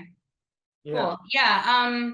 It's funny, there's like a few comics that have cerebral palsy. It's like one of those, it's Yeah, not we that shine. uncommon. It's like the bat light. We shine like the cripple light, and we all see it. Go to that area. You know, we all know each other. No, fuck that. But no, there's like quite a few comics that have cerebral palsy. I'm like, Oh one yeah. of my, yeah. So it's just interesting. It's just interesting. But Yeah. yeah, so after the accident, like I don't remember people's faces and names and stuff the way I did before. So Yeah. like it's like a blankie, you know, but don't No, take no, I've done a lot of LSD and I had some problems. No, so we'll talk about that. And also, I really, both of you did a really great job, even though I'm grading you on how you engaged the text. Remember that. So even though the grades are a little lower this time, I did go hard on you. You did a really great job. So nice to see you again. I'm glad that you Thanks. don't remember me. You know, I've I don't read think I it. went hard on men. Did I go hard on men? I don't think No, I I did. didn't I think did. anyone went hard on Matt. I made the comment in the beginning that I made a comment in the beginning that you ladies approached the reading with a lot more bravery than a lot of the guys I've had on. Oh yeah, I just thought that was And true, and I've I been. think that, and then later on, we went on to talk about how he was very obviously seeing things from a white male perspective. And I think when you have those two things together, those two comments together, it's Too much feminism. yes. So yeah, take it back a little bit and not. No, honestly, don't take it back, please. I'm begging you as almost a male. Don't don't take it back. I love that. You need to. This is actually like, I think that especially among the figures that we'll talk about a little bit, Merleau-Ponty was the most egalitarian of all of them. So don't take it back. Like, it sucks that you even have to like say that, like, oh no, I'm like pro fucking feminism, like as much as I can be as a white dude, and I'm here to learn. Like, let's explore this stuff. Let's get into it. But let me pee real quick too. Okay. Okay? All right. Because like human beings, it's my body. I am my body and I need to pee. Okay. Okay. My All right. body doesn't need to pee. I I need peed at 6:56, so I am good. to. Dude, thank you for that update. I will be right back. All right. You know, I just think it's kind of interesting that the guys are getting all butthurt when, because I'm assuming it's guys that were upset and not Okay. women. It was But- actually my ex-boyfriend. Oh, Which is okay. probably why he's my ex-boyfriend. Yeah. He's like, you don't want to alienate men right off the bat. And yeah. I just think it's interesting. You weren't talking about men in general. You were talking about the men that you had experience with. Yes. So like, how can he criticize that? Because he wasn't even there to experience it. So like, for him to get offended by that in any way and like identifying those guys to him, that is so Also, I'm pretty sure that Merleau-Ponty didn't mention anybody of any sort of other cultural background or specifically a woman in the text either. Yeah. I don't think we were wrong on that point. No, yeah, I do have to like kind of step through it with him to explain to him that this is not a direct threat to you or anything like that. But yeah, I don't know. I think a lot of like I've actually heard this from a few men that actually do identify as like, kind of more feminist or left leaning, that they do. I mean, this is them talking to me like in a vulnerable way. They're not going to be out here like saying things, but I have heard that our culture has created this like almost like we're attacking white cis men. And like in a way I get it, but at the same time, like, well, look at all of the history of everything, and maybe Are we really being attacked? I don't feel attacked. I don't think And so. if I am, I feel like bring on the attack. Like I definitely deserve it. well, it's not like It's criticism. right. It's Right. and it's not also I it's can not every take it. guy. This is guys No. in general. You know? No. Yeah. No, and I think again, I don't want to be like, hey, I'm interrupting women, but to weigh in as a dude, that fucking, that doesn't bother me. I I remember kind of like it. you. We were in Santa Fe Yeah, with remember that? with what's his face from Fort Collins. See, I'm not You- Erdman, Jacob Erdman. Jacob Erdman. Yes. See, I I told got it. you. I Yeah, do good to remember see you. you. Yeah, good to see you. Thank you for hooking me up with this. I was like, oh, Dawn. Yeah, yeah, cool. No, and Ray's actually been like probably one of the most helpful people in terms of like, being a expert on shows and also giving me great ideas for future shows. So yeah, Cool. thank you, Don. Yeah, hell yeah. And also I just wanted to make sure that everyone knows so I'm an academic, and this pertains to the reading. Maurice Merleau-Ponty is also now read in like lit critique, feminist critique, postmodern. That is not how we're reading this. We're reading this in the ethnographic present, which I won't reveal yet. Um, and we are taking it in the style of the tradition of European continental philosophy, existentialism, and phenomenology, which I can't wait to hear about. So when I become like, when you start hating me, just remember it's not me, it's him. Okay. All right. Sounds good. You say you've got the academic alter ego. Got to. Does he have a different name? Ah, fuck. Yeah, no, I never let them call me like Mr. Porter. That freaks me out like it's my dad. Like, I'm right. But like I got kicked out of the university because like I smell bad and wear like horror movie t-shirts to like teach and and tell jokes and shit that actually like that's how I express myself. They just didn't want I didn't fit. So um I love teaching, I still teach, I still tutor, I still do everything I can with philosophy, but fuck academia, it's a business. It is. All right. So how did we do? So do we want to go Okay. step by Yeah, step? I was gonna say if it's okay with you, Jackie, because this is, your podcast. I thought that we could address the graded questions just step by step, Right. Okay. and then I will provide some background and some insight, and also hopefully we can, knowing that stuff, have like a more robust conversation about it. All right. Does So that sound good? Okay. So, Jackie, so with you, your grade was a little bit hard because like you didn't exactly like weigh in on everything, yeah. like you know what I mean? It was hard to quantize, but I did um I did give you a grade, despite, I fucking hate grading, but like Jackie told me, like, stop inflating the grades, like people like. I'm I a Did you grade. tell him him that right before this? right before our Yeah, show. no, yeah. What? No. I'm like, dude, I learned you inflate your grades, like, or else you get hate mail and like more work. So That is like, true. That is true because the last episode was Tito and Jody, and yeah. Oh, they got boys, of course, very, yeah. guys, getting offended that they got a grade that they didn't like. That's what that Interesting. Just okay, interesting. thank you.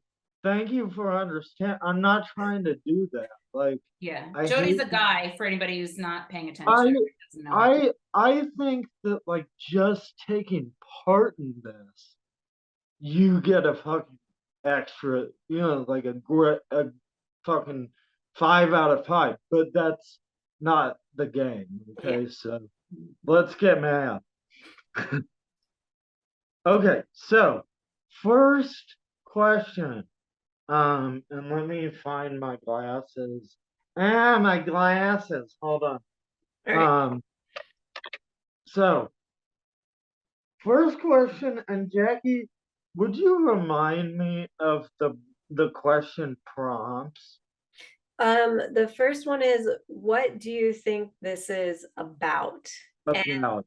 yeah, since at that point, I was no longer going to be a contestant. I was just going to kind of like Yeah, say yeah. things. No, I didn't grade you on But you can still grade me. That's fine. that. I'll take it. No, no, I was gonna say, Jackie, it's a different kind of grade, but I think you got a 4 on that one. A 4? Yeah, out of 5. Okay.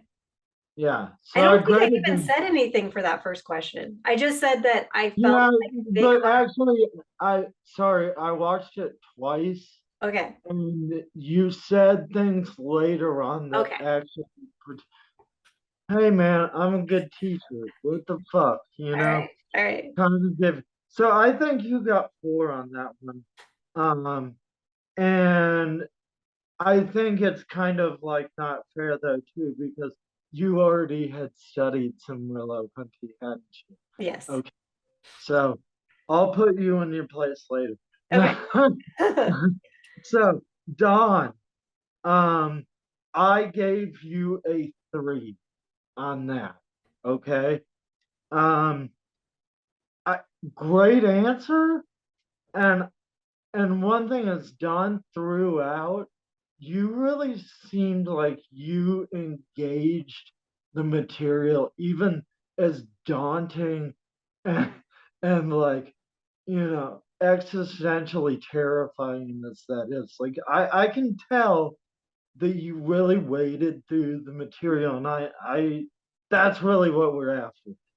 Here's my critique is we do not operate the body. We are the body. It's a fine line, and that's what Wittgenstein, I'm sorry, Merleau-Ponty is saying. So we don't operate the body. That separates us from the body. Where Merleau-Ponty is trying to say, no, we are this. There is no place to drive a wedge of separation that Descartes started and now has pervaded the rest of talks about mind by dualism. That's my critique, but also good application of the material. So I'd say 3 on that one for you. Any blowback? I think I just incorporated some of at least what I was told was Confucianist sort of ideals that like not I am my body, but my body is mine. So this sort of like separation that but I can see it from both sides. How we're like and then it gets into like what's a soul and a spirit and how that affects the body. Yeah. All that stuff is absolutely relevant. All we're trying to do here is establish, because let me just set the picture. So like Heidegger wrote Being in Time, which he introduced the question of what is being, okay? Just in general, which is crazy to fucking think about. Merleau-Ponty is very much responding to Heidegger, and he takes an anthropological approach and a biological, like physical, metaphysical approach. Okay, he generally, we have this idea that like we're sort of, I am my mind, my identity is my thought. He's trying to say no, it's more primordial than that. It's pre-reflective. We don't learn these things. We don't know our body. We are our bodies. Yeah, like I can see that. And I thought you got that out of that for the most part. Carolyn, uh, let's see. Sorry, I got this on my phone here. You still with us, Carolyn? I gave you, okay, a 3 on this one as well. So, the thing, you know what though? For you, and I'm really glad you're here. You know a lot of the nomenclature, but I had you at like a 4.5, but as you kept talking, No. I'm That's sorry. like the story of my life. As you kept talking, I realized you're very good with vernacular and you know the spatiality of the body and you know these things, but you were not engaging Merleau-Ponty as much as I needed you to. 3 is your score on that. Let me give you some concrete, you know, grading stuff. Well, I don't like you personally. No, Fair. It's that's fair. called ad hominem, okay? Carolyn is like No. seriously one of my favorite people. She has like the best heart. So that's I just told you, I'm like feeling squirrely for this episode. Okay, so please, perception, especially with Merleau-Ponty, you mentioned several times that you think that Merleau-Ponty is positing that perception is explicitly subjective, not emotional. But you Oh, did no. say, hold on, but you Okay. did say that you talked about integration of the senses, which is exactly what he's talking about. So that was great. And also, um, I have a question for you, but I also said perception is not passive.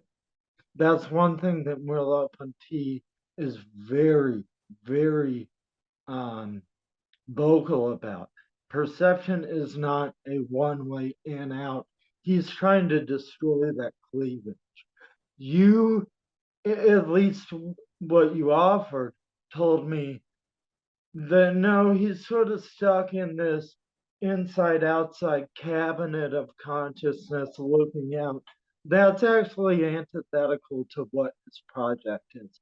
But because you had such good insights, I gave you 3 on that one. And I really I appreciated your knowledge of body schema and like kinesthetic movement, and you really have a good grasp. I'm sure more so than I do because you're a different kind of specialist on the body in space, and you engaged that, but didn't relate it to the Merleau-Ponty as much as I wanted. So even me being a dick, generously 3. Yeah, that's interesting because I thought that I mean, it's the problem with communication, right? Is like you always think you're saying something and someone hears it totally differently. I absolutely think that that perception includes emotions, and that's part of sensing. So I thought Okay, that I said that. I also I could have do. misheard. Oh, I very much could have just been muddled in the No way I was worries. speaking, This and is, this is a safe place to explore. Yeah. In I'm Carolyn's not kidding. defense. Yeah, What? like well, in Carolyn's defense, because I listened to it today. Yeah, And okay. one of the things that she said was it's very obvious in your physical movements what your emotion is sometimes. Like when you're angry, you angrily get Oh, up and go to the okay, refrigerator and okay. slam it. Thank yeah. you. Thank you, Don. Okay. So that is a great insight. However, this is a slippery slope into behaviorism, and that is absolutely, again, antithetical to what Merleau-Ponty's project is. Right. And I That, definitely that's a fine line. And I oh, don't yeah. think he was talking about that. I didn't personally feel, and so again, don't know how I communicated that I thought that he was looking from like a sort of enclosed Well, situation, although probably because I kept talking about subjectivity. but But so much, it is about subjectivity, but it's about intersubjectivity. And we'll talk about right. that. I'll try and elucidate that. Yeah. So I do Good thought. yeah, I do also think that yeah, just that the integration is a key part of. I think what I did is read this Mhm. text and Mhm. like try to feel like how do I apply it to what Yeah, I know? Because I really yeah, don't have the context to know what that, he's talking about. that, okay. I commend you for that. And I also, that's what I was saying about Yeah. you. I would have liked to have seen you get a little more like vulnerable and dive into it, whereas you went back into what you knew, which separates you in some way from what the text is about, and that's why I did that. But good thoughts. I really appreciate it. Yeah, That's interesting because it's kind of like it's meta almost because we're talking about absolutely. how things are so subjective, and here she is pulling a subjective, idea from the text. I mean, it's such a fine line because phenomenology started with basically Husserl, which he thought he was doing science. I can't do a phenomenology of phenomenology, but phenomenology as we use it in this tradition, in the European continental tradition, is the project of giving a logos to the way sense experience presents it to first person perspective. Chew on that while I go pee. Okay. What did I miss? I mean, I heard him, but I didn't get him. So can you explain what he just said? And what is phenomenology? That's So another.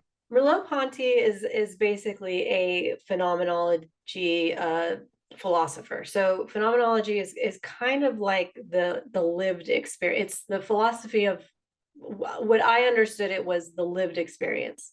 So it's like it is basically like how much of our reality is subjective and like kind of catered to who we are as individuals. So it's a very individualistic sort of philosophy. Which is why there are actually like there are people that are really great at kind of countering some of his arguments. Like I was mentioning in the first part of this episode was, you've got Black philosophers or disabled philosophers that Wait, did I hear my yeah. Yeah, no, actually, so I do want to share this. This is funny about like, um, I hate pedagogy and academia. So like, Merleau-Ponty talks about disability, like, the phantom limbs, aphasia, stuff like this, neurological disorders. I just took to it. I just was like, this is amazing to me when I had it first in the class.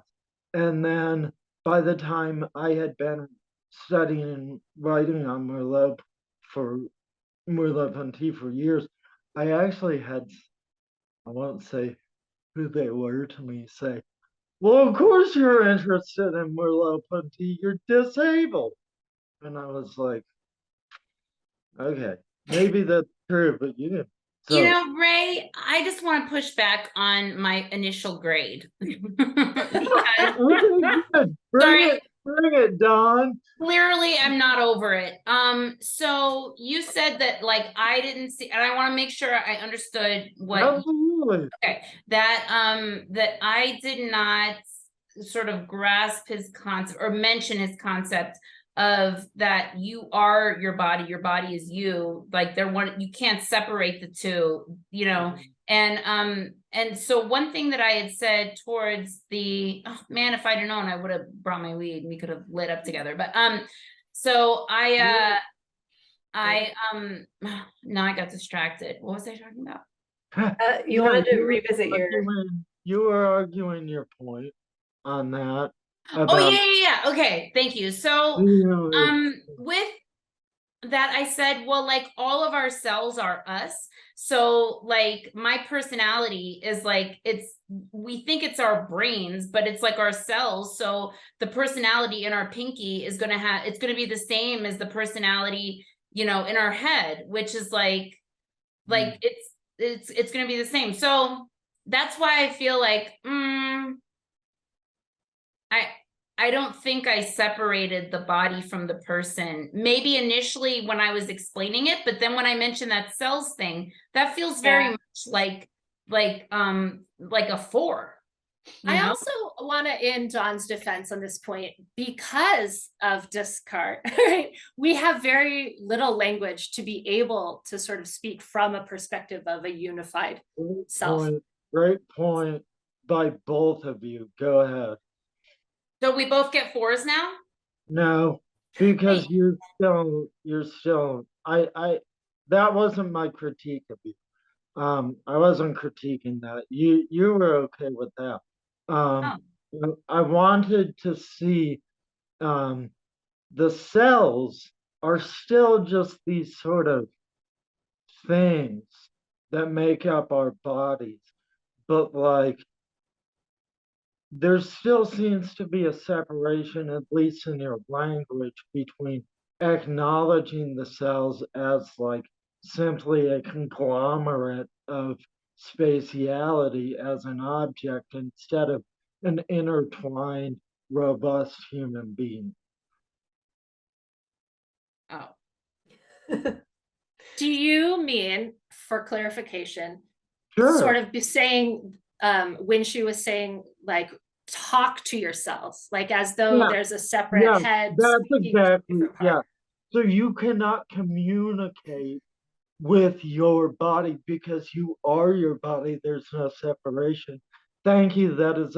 Thank you for helping me out. That's pretty much what I would say. But I do think that does speak to the problem of not having language to. Absolutely.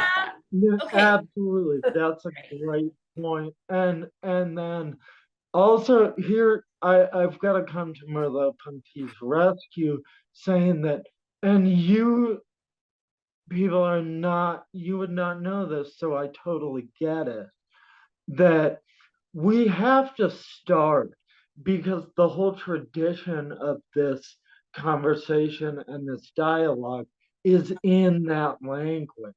In order to get the project in the air, we have to use that language first and then abandon it for better language. Does that make sense? Yep. And I will, hey, guess what? I'll lift your scores by 0.5 on that one, both of you. Okay. Because I like pushback. Well, yeah, I mean, I think like there's like a rational Don't dig yourself into a hole now. Huh? Don't dig yourself into a hole now. No, I'm not trying to dig myself into a hole.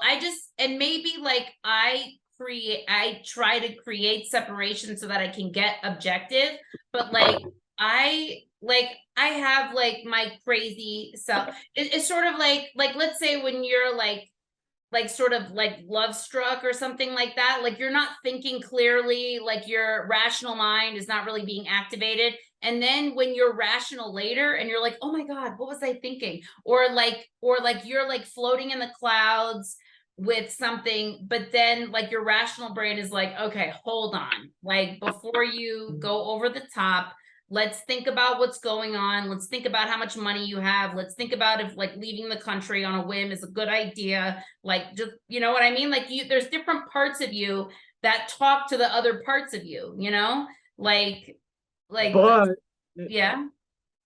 yes, but it's communication, but it's precognitive. It's not language. It's a different kind of communication.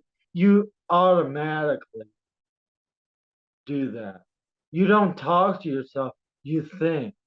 That's the difference in thinking and talking. It's talking is out loud, thinking is, you know.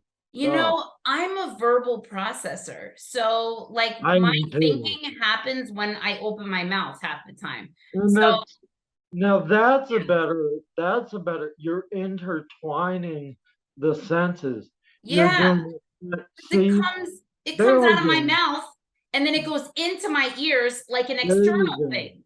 So And it feels more objective because it's like you know when you're thinking a certain way, but then you try to explain it to somebody and you're like, I'm fucking crazy. I just heard myself say something completely insane, but you wouldn't have felt it was insane until you heard it come out of your own fucking mouth. And you're like, what was I thinking? That's great. That's great. Intertwining the senses. Good example. Okay, good. So now I get a 5. Okay. Okay, I'm so great. I need to do like these extra credit projects to like get my 5. You know what I mean? Yeah. This is like political shit. Okay. Are we on to, let's do product 2. Okay. Okay, so I think it was the personal story. Okay, Dawn. Personal story. Oh, first of all, Jackie, personal story, 5 What for did you. what was my personal story? I don't even remember. About the relevance of your person you knew that was decaying their body and they had to use On acid. Oh, your Yes. dad. Oh yeah, my dad, my stepdad, yeah. Oh, not stepdad, the acid thing. Not the acid. Not the acid one where he was Stepdad. two-dimensional and he couldn't figure out how to breathe in two I mean, dimensions. it's trivially interesting about perception, but no, it's the shit about your dad. 5 Okay. out of 5 on that. All right. Don, again, good. I got you at a 3. Here's what I want. Here's what I wanted out of this. Okay. So you had like just it was lobbed to you with the crutches. That's exactly what Merleau-Ponty is saying about the body schema and the automaticity of the body. The crutches are no longer within your conscious perception. They become a part of your body in which reaches toward the world of objects in order to fulfill your intentions. Yeah. That's that the makes only sense. that's the only reason I gave points off on that. Otherwise, you really engaged with, again, like in a raw way that I could tell that you really just fucking dove into it and read it and got a lot out of it, and I thought it was insightful. So a good, really good 3. But that part with the crotch was like, that could have really nailed it for you. I'm surprised that I didn't convey that. Yeah. That totally makes sense. Like with the blind person with the cane, you know, the cane is an extension of them. That's how they're built. I totally said this. What are you talking about? I think he's saying that you said the opposite thing. So I don't know that you were saying that the crutches had become a part of you so much as that the crutches were not. I don't know. Is that what you're saying, Ray? Well, it's not that they become a part of you, it's that they become a part of this non-conscious, already situated body, and a thing that is not an extra tool, but a thing that you move towards your projects, and you don't think about that thing other than as your body fulfilling your intention. Yeah. So she did say that or did not say that? You did not say that. Oh, okay. I guess I just didn't say it because I totally agree with what you're saying. So Yeah, even though no, I feel like I said it, or whatever. well, you talked me out of a higher grade on the last one, but I was looking for this specifically, and unfortunately you didn't say it. Okay. All right, we're fighting for our scores in here now. I like it. I All right. like it. How did Carolyn do? Carolyn, so Carolyn got, okay, on the on number 2. I'm sorry, bud, you got a 1. I think that's fair. I don't know how this applied to my life. You didn't engage the text. It was completely a red herring, honestly. I was doing it on purpose to shift your attention. Yeah, I believe No, I that. think, I mean, what was I think the idea that I like what I was trying to anchor it was that my subjective experience was called into question by somebody else's perception of me. Well, you didn't do that. I didn't say that. Like, you didn't say it like that. And I got also, that. I was getting the whole like, this is the way I'm so used to my body working. And then it shifted and good, yeah, but that's not what this reading. yeah. Okay. Yeah, That's, that's true. that's getting ahead, and whereas I hear what you're saying, that's getting into like my specific territory.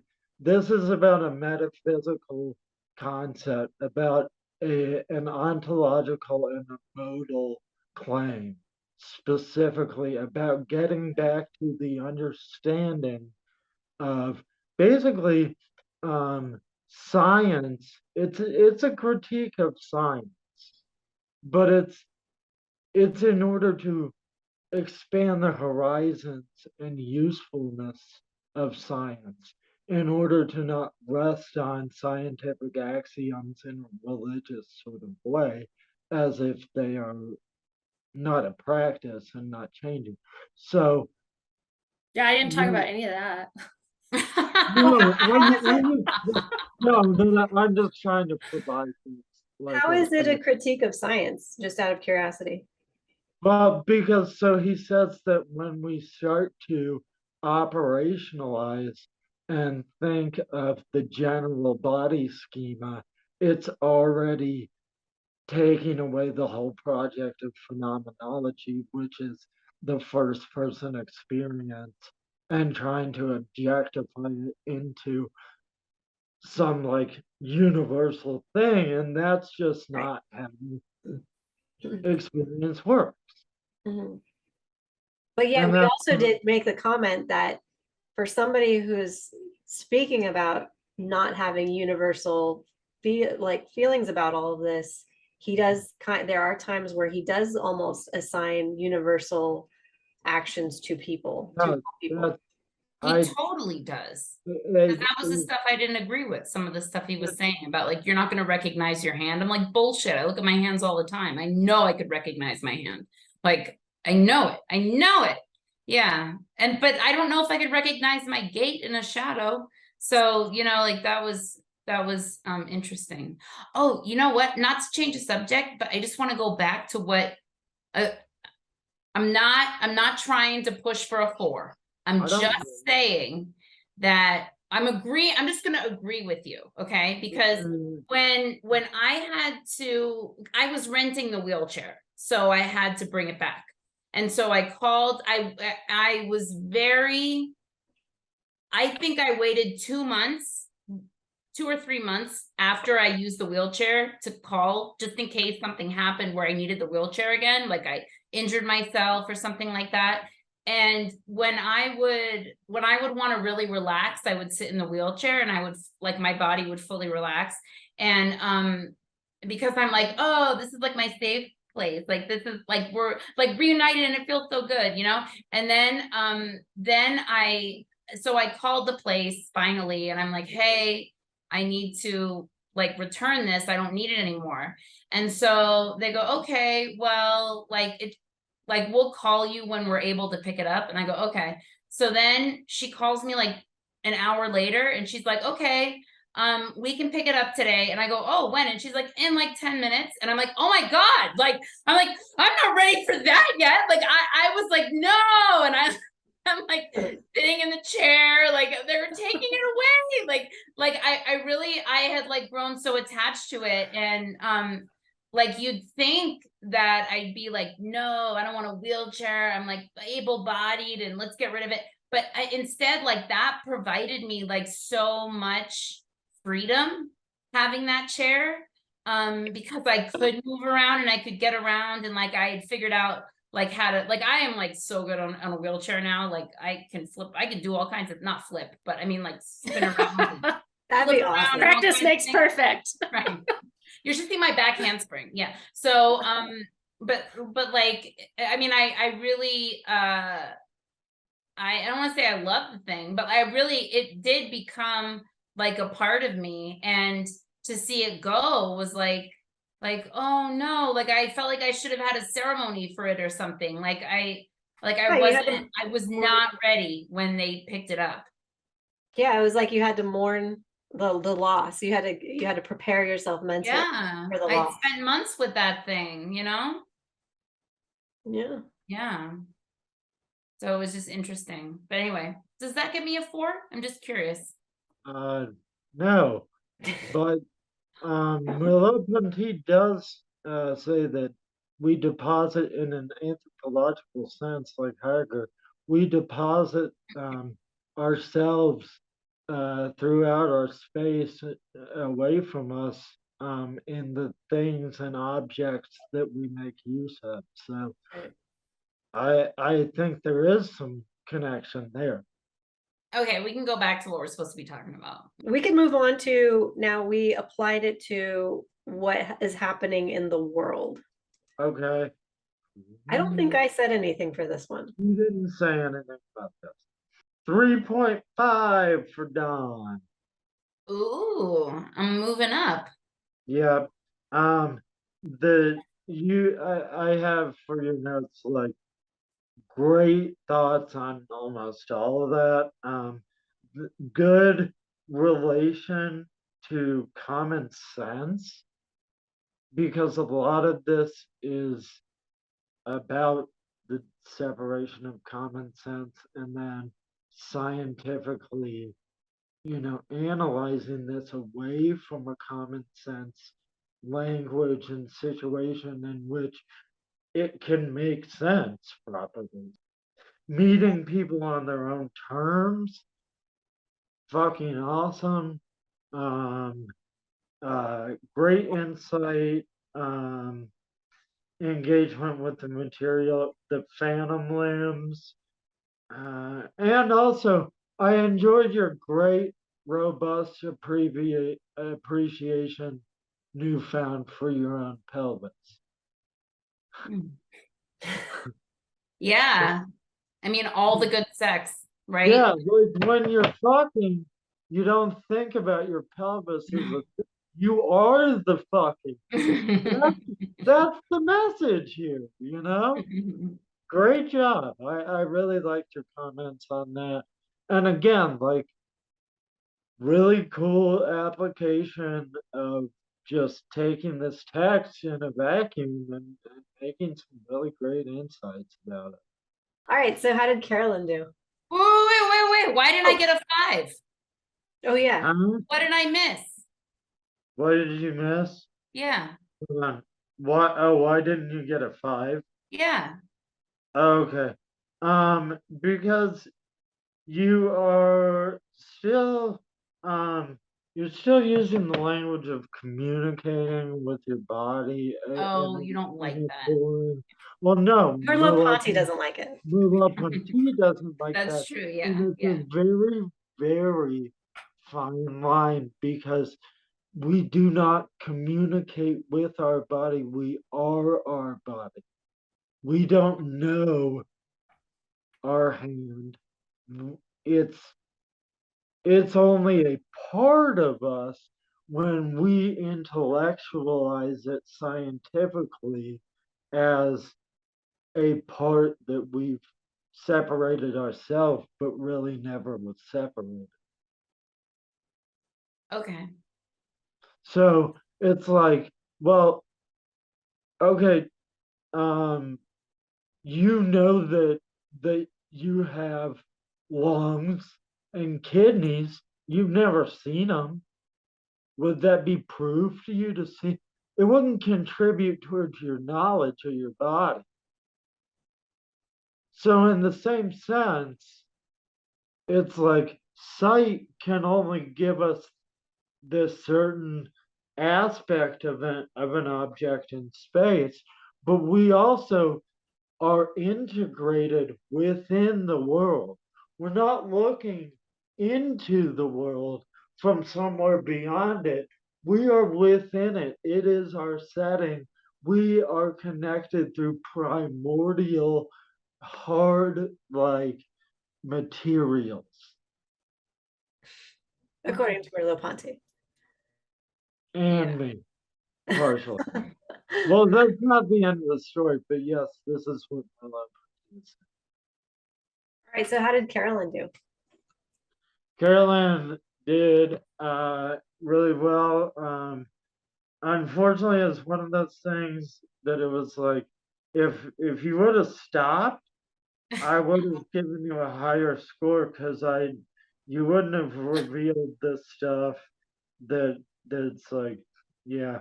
Um, so what did I get? I didn't even give you a grade because I felt really mean. Um, but like Like it got a again, 0? no, I'll give you a 2. How about Oh that? man. It's okay, It, guys. I it, got I a it, thought you zero. were so smart and insightful. And when you were talking about stuff, I'm like, I have nothing to contribute to the level that this well, lady has. you have a lot to contribute. So does Carolyn. I'm just engaging the text here. Um, Careful about it. Like you're still. What I was hearing is subjectivity, as if we're imprisoned by subjectivity. Yes, we are always experiencing from um, the same embodiment, the same locale, but that is what gives objects space and direction and reference to anything. The unobserved object without the organic interaction has no direction or space or what we call indexicals, which is the here, my, now, also pointing, gesturing, and that's what's called the phenomenal field. Um, we're ensconced within this. We're not somehow like projecting onto it or into it. So I just Did I talk about that at all though? I don't think I mentioned what I thought the relation to space was. no, I'm telling you what I got out of what you said, and actually I'm adding to it, but Hmm. I'm trying to also like tell you why um, I see the treatment of subjectivity as obviously we are very much talking about subjectivity, but we're also talking about a component of transcendence that I don't hear you answer. I'm sure I didn't say anything about transcendence. I do think that the idea of subjectivity in a political application or a wider world application is the sense that to acknowledge that we all have our points of view, and that through the phenomenology of our own perception, like in the sense that, like, if I see you, I sense and imagine and feel, like, in an integrated way, something about your experience. But I have to acknowledge that you might have a different experience, so that there's the subjectivity of my own experience. You're really good with jargon, but we're not doing any work here. You're still trying to jump a gap that you can't jump into the other's mind, and that's way past the scope of this. So what she's missing is that there is no separation. Is that what you're trying to say? In that way, yes, that the separation is simply the distance. We create the separation and the closeness, but in virtue of being a sensing object. Okay. Mhm. All right. Gotta wrap my brain around that one. I Sorry, did not. I'm gonna do it again, I guess. Just think about that. All right. You need to get your prostate checked, Ray. I already did, I know. I think he's also been drinking, so that could help speed things along. That's a CP thing. I've had like a little bit of alcohol. So I've done other shows with you where you were able to like maintain. So all right. Okay, so what was he saying? Because I totally. I think I'm too focused on the subjectivity of it, and not the fact that we're all one. Was he saying that? What leap were you making? I don't understand. The leap that we can understand someone else, maybe. Oh, okay. Like, but at the same time, you said that's my experience of your experience, which isn't necessarily your experience, but it's complicated. I do think that he makes a fair point that I took the text and then just interpreted it instead of being like, this is what the text means. Like the whole time I was like, but this is what I think this is what I understand about it, and this is how I apply it, not this is what it is. So and that's kind of like critique. Yeah, and that's kind of the challenge of this, especially because the way that I ask the questions is I want you to apply this reading to your life and to what's happening in society. Well, so I followed that, but I didn't really do the other part. It is going to be a challenge because you are taking your own story into material that might not necessarily be what he's trying to say. Yeah. Thank you. That's good. All right. So, okay, so we got the scores on the application. So now we did context. Now, context is kind of like, you can't really get too upset because none of us are allowed to study or look it up. So how did we do on when it was written and why it had been written?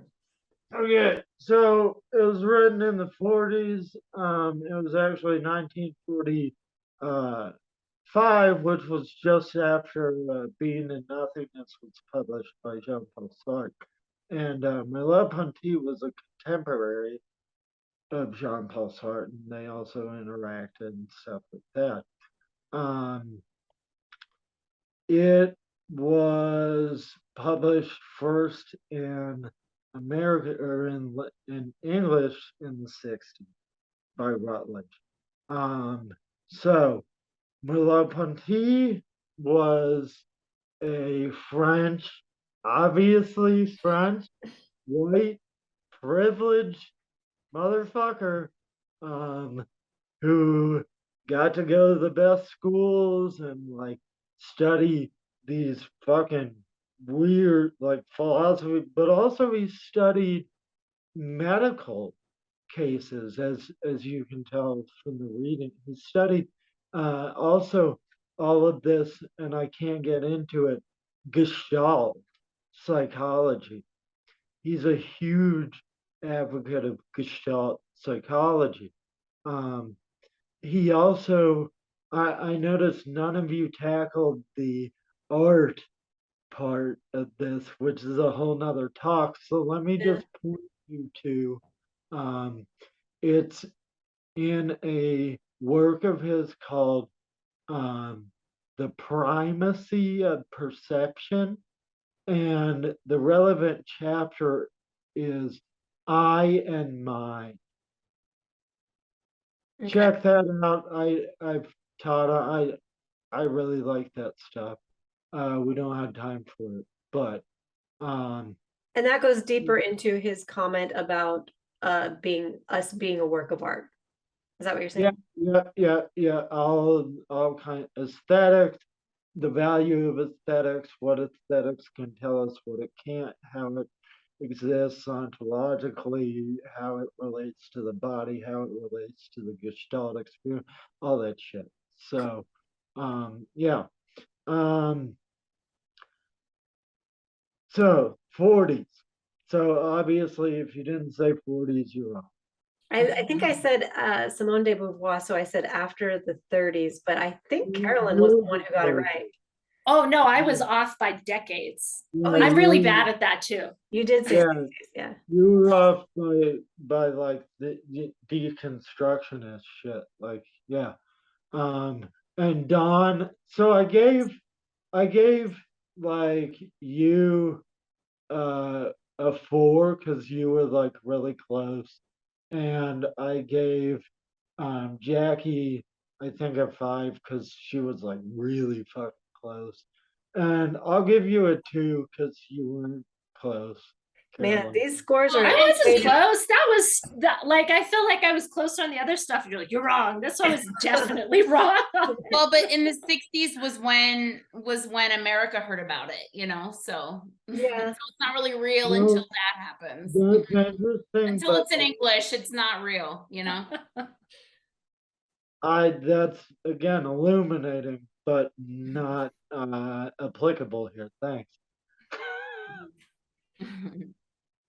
Yeah, I So think I was just like, there's got to be I'm phones on just, the desk. I'm just Yeah, kidding. and a video of Right. yourself. I'm just kidding. Like I'm kind of just being a dick, but this, yeah, it's what I'm here to do, I guess. Okay, well, it Mm. looks like Dawn is our winner. I just tallied up the score, and Dawn is our winner. Yay! Good job. Yay, that's really all that matters, you know. At the end of the day, is that I won. I Yeah. mean, you like you argued for a high. I mean, and you won. So I mean, there's something to that. Like really, Nietzsche would be proud expressing your will to power. Mhm. So it's fine. You know what? I'm just really happy that we didn't have to do research because like reading is such a chore. Like I really respect it, but like I'm such a slow reader compared to like the Yeah. rest of me. And like it like I can do audiobooks because then I can be doing something else. Like the only time I can really read calmly is when I'm like on public transit or like at a doctor's office or something like that. Like where it's like the time is passing. I can put all my focus on this while getting something else done, like commuting or, you know, a doctor appointment or something like that. But like outside of that, reading is so painful. And so I just, Jackie, thank you for requesting that we absolutely do no research because that's honestly, that was what was like the straw that I'm like, yes, let's do it. Okay, I don't have to read anything outside of that one reading. I'm into it. Right. Like I- no So research done. it's funny. I went back to make sure because I try and reread over the material every time I'm gonna like teach or talk about it. So I actually reread like 4 chapters. So, just to let you know that I'm not just being an Yeah, arbitrary. so you got the context of it and Well, I everything. mean, I've been Then you know the studying. history of all these like Right. I mean, philosophical like like I said, yeah, I mean, this is what I dedicated, 20 years of my life to. So like, I mean, conclusions. you know, and I'm still doing and writing on. So like, this doesn't just jump out at you. You have to have somebody elucidate what the hell is this talking about, you know? And So in a yeah, way, you're kind of doomed, and I just like really appreciate the creativity of what you come up with, and that's really cool. well, that's why I like the idea of tell us we're wrong, because I do like that people come in being wrong, because that's when you learn the most, is when, I you know, agree. I yeah. agree. And comedians are so thick-skinned, they can they can take it, right? But I'm not, and I'm just kidding. I know And she got it listen, too seriously. I was actually also, kidding too, because like, comedians can kind of be some of the sensitive, most sensitive I people. was gonna say, yeah, but also, I mean, there is a world out there of people that are gonna turn around and say, fuck this guy, everything he said about this interpretation sucks. And he's missing the point.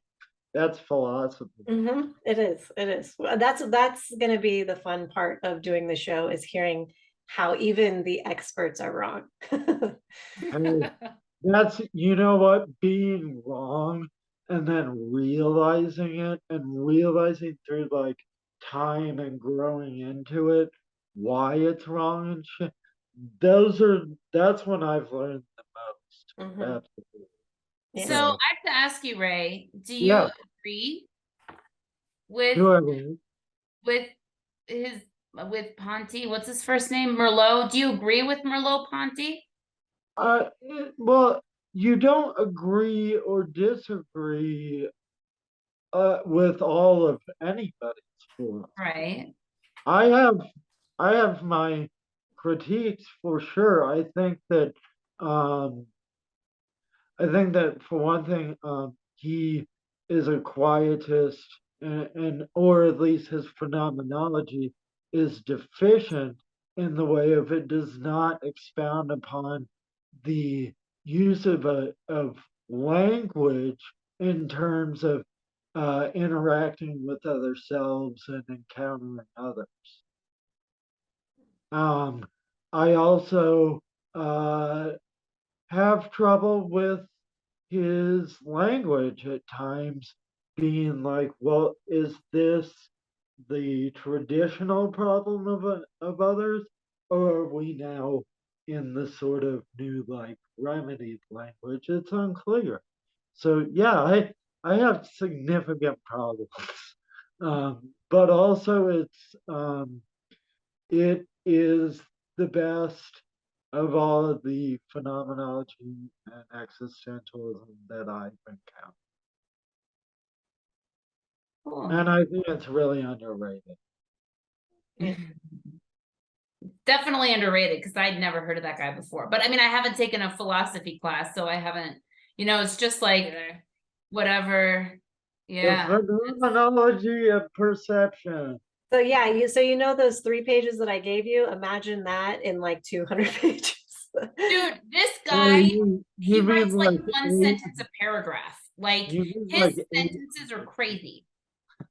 yeah. No, and that's another thing that is part of the continental tradition, that if we do not, the project of investigating these things in the way that we are is such that it's not propositional logic. It's not propositional. If we could get at it, we would simplify it, but we have to, you know, we have to use language in a very specific and at times, um, I don't want to say contextual, but in a vernacular in which we've agreed upon and we understand phenomenology, so we can go on with our projects and not just be caught up in a semantic debate over language, which isn't what we're really trying to get at. There's even a branch of philosophy that's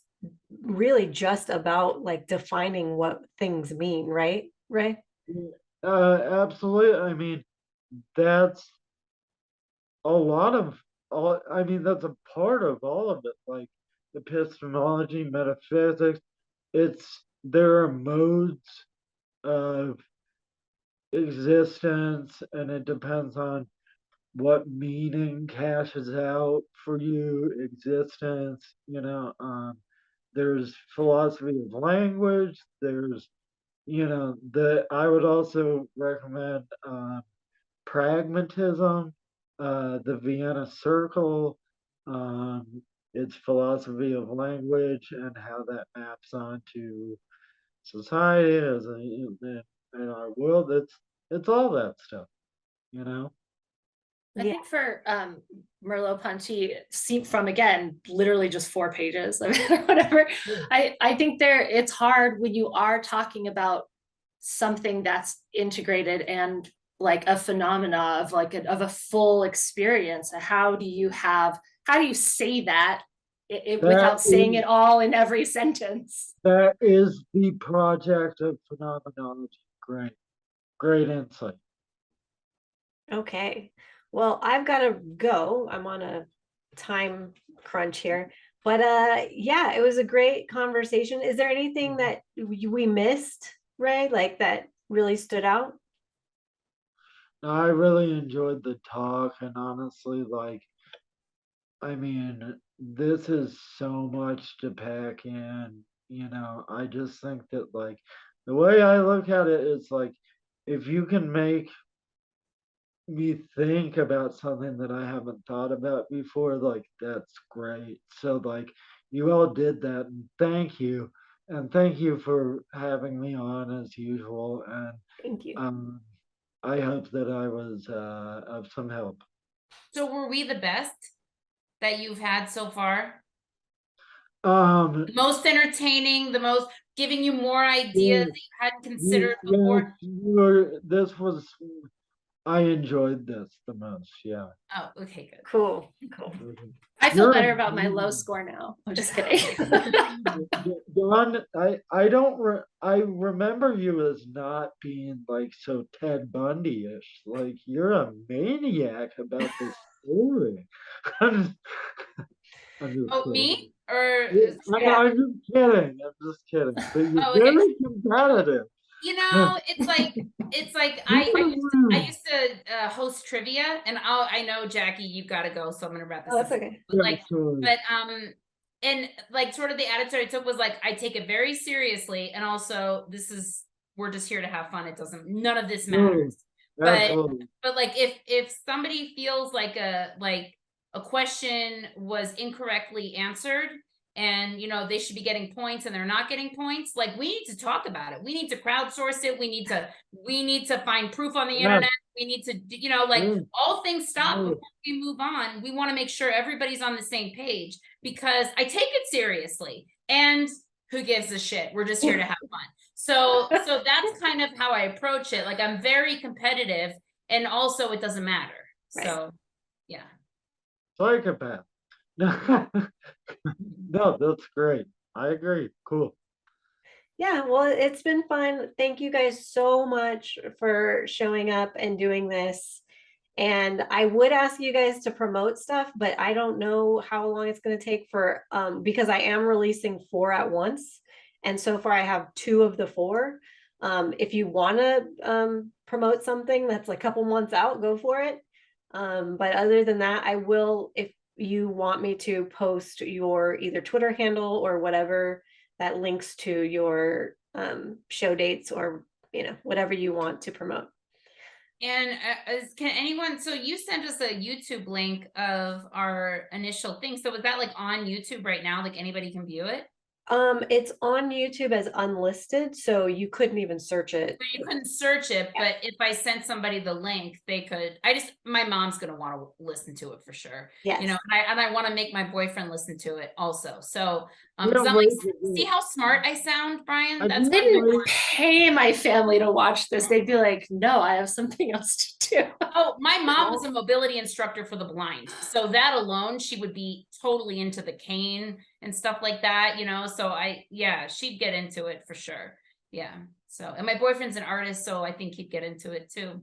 Yeah. Yeah. That's great. Okay, cool. Well, thank you so much. I had a blast doing this. All right. Thank you, Jackie. Thank you, Ray. Thank you, Dawn. Yes, thank you, Ray. All right. Thanks a lot. Bye-bye. Bye. Bye.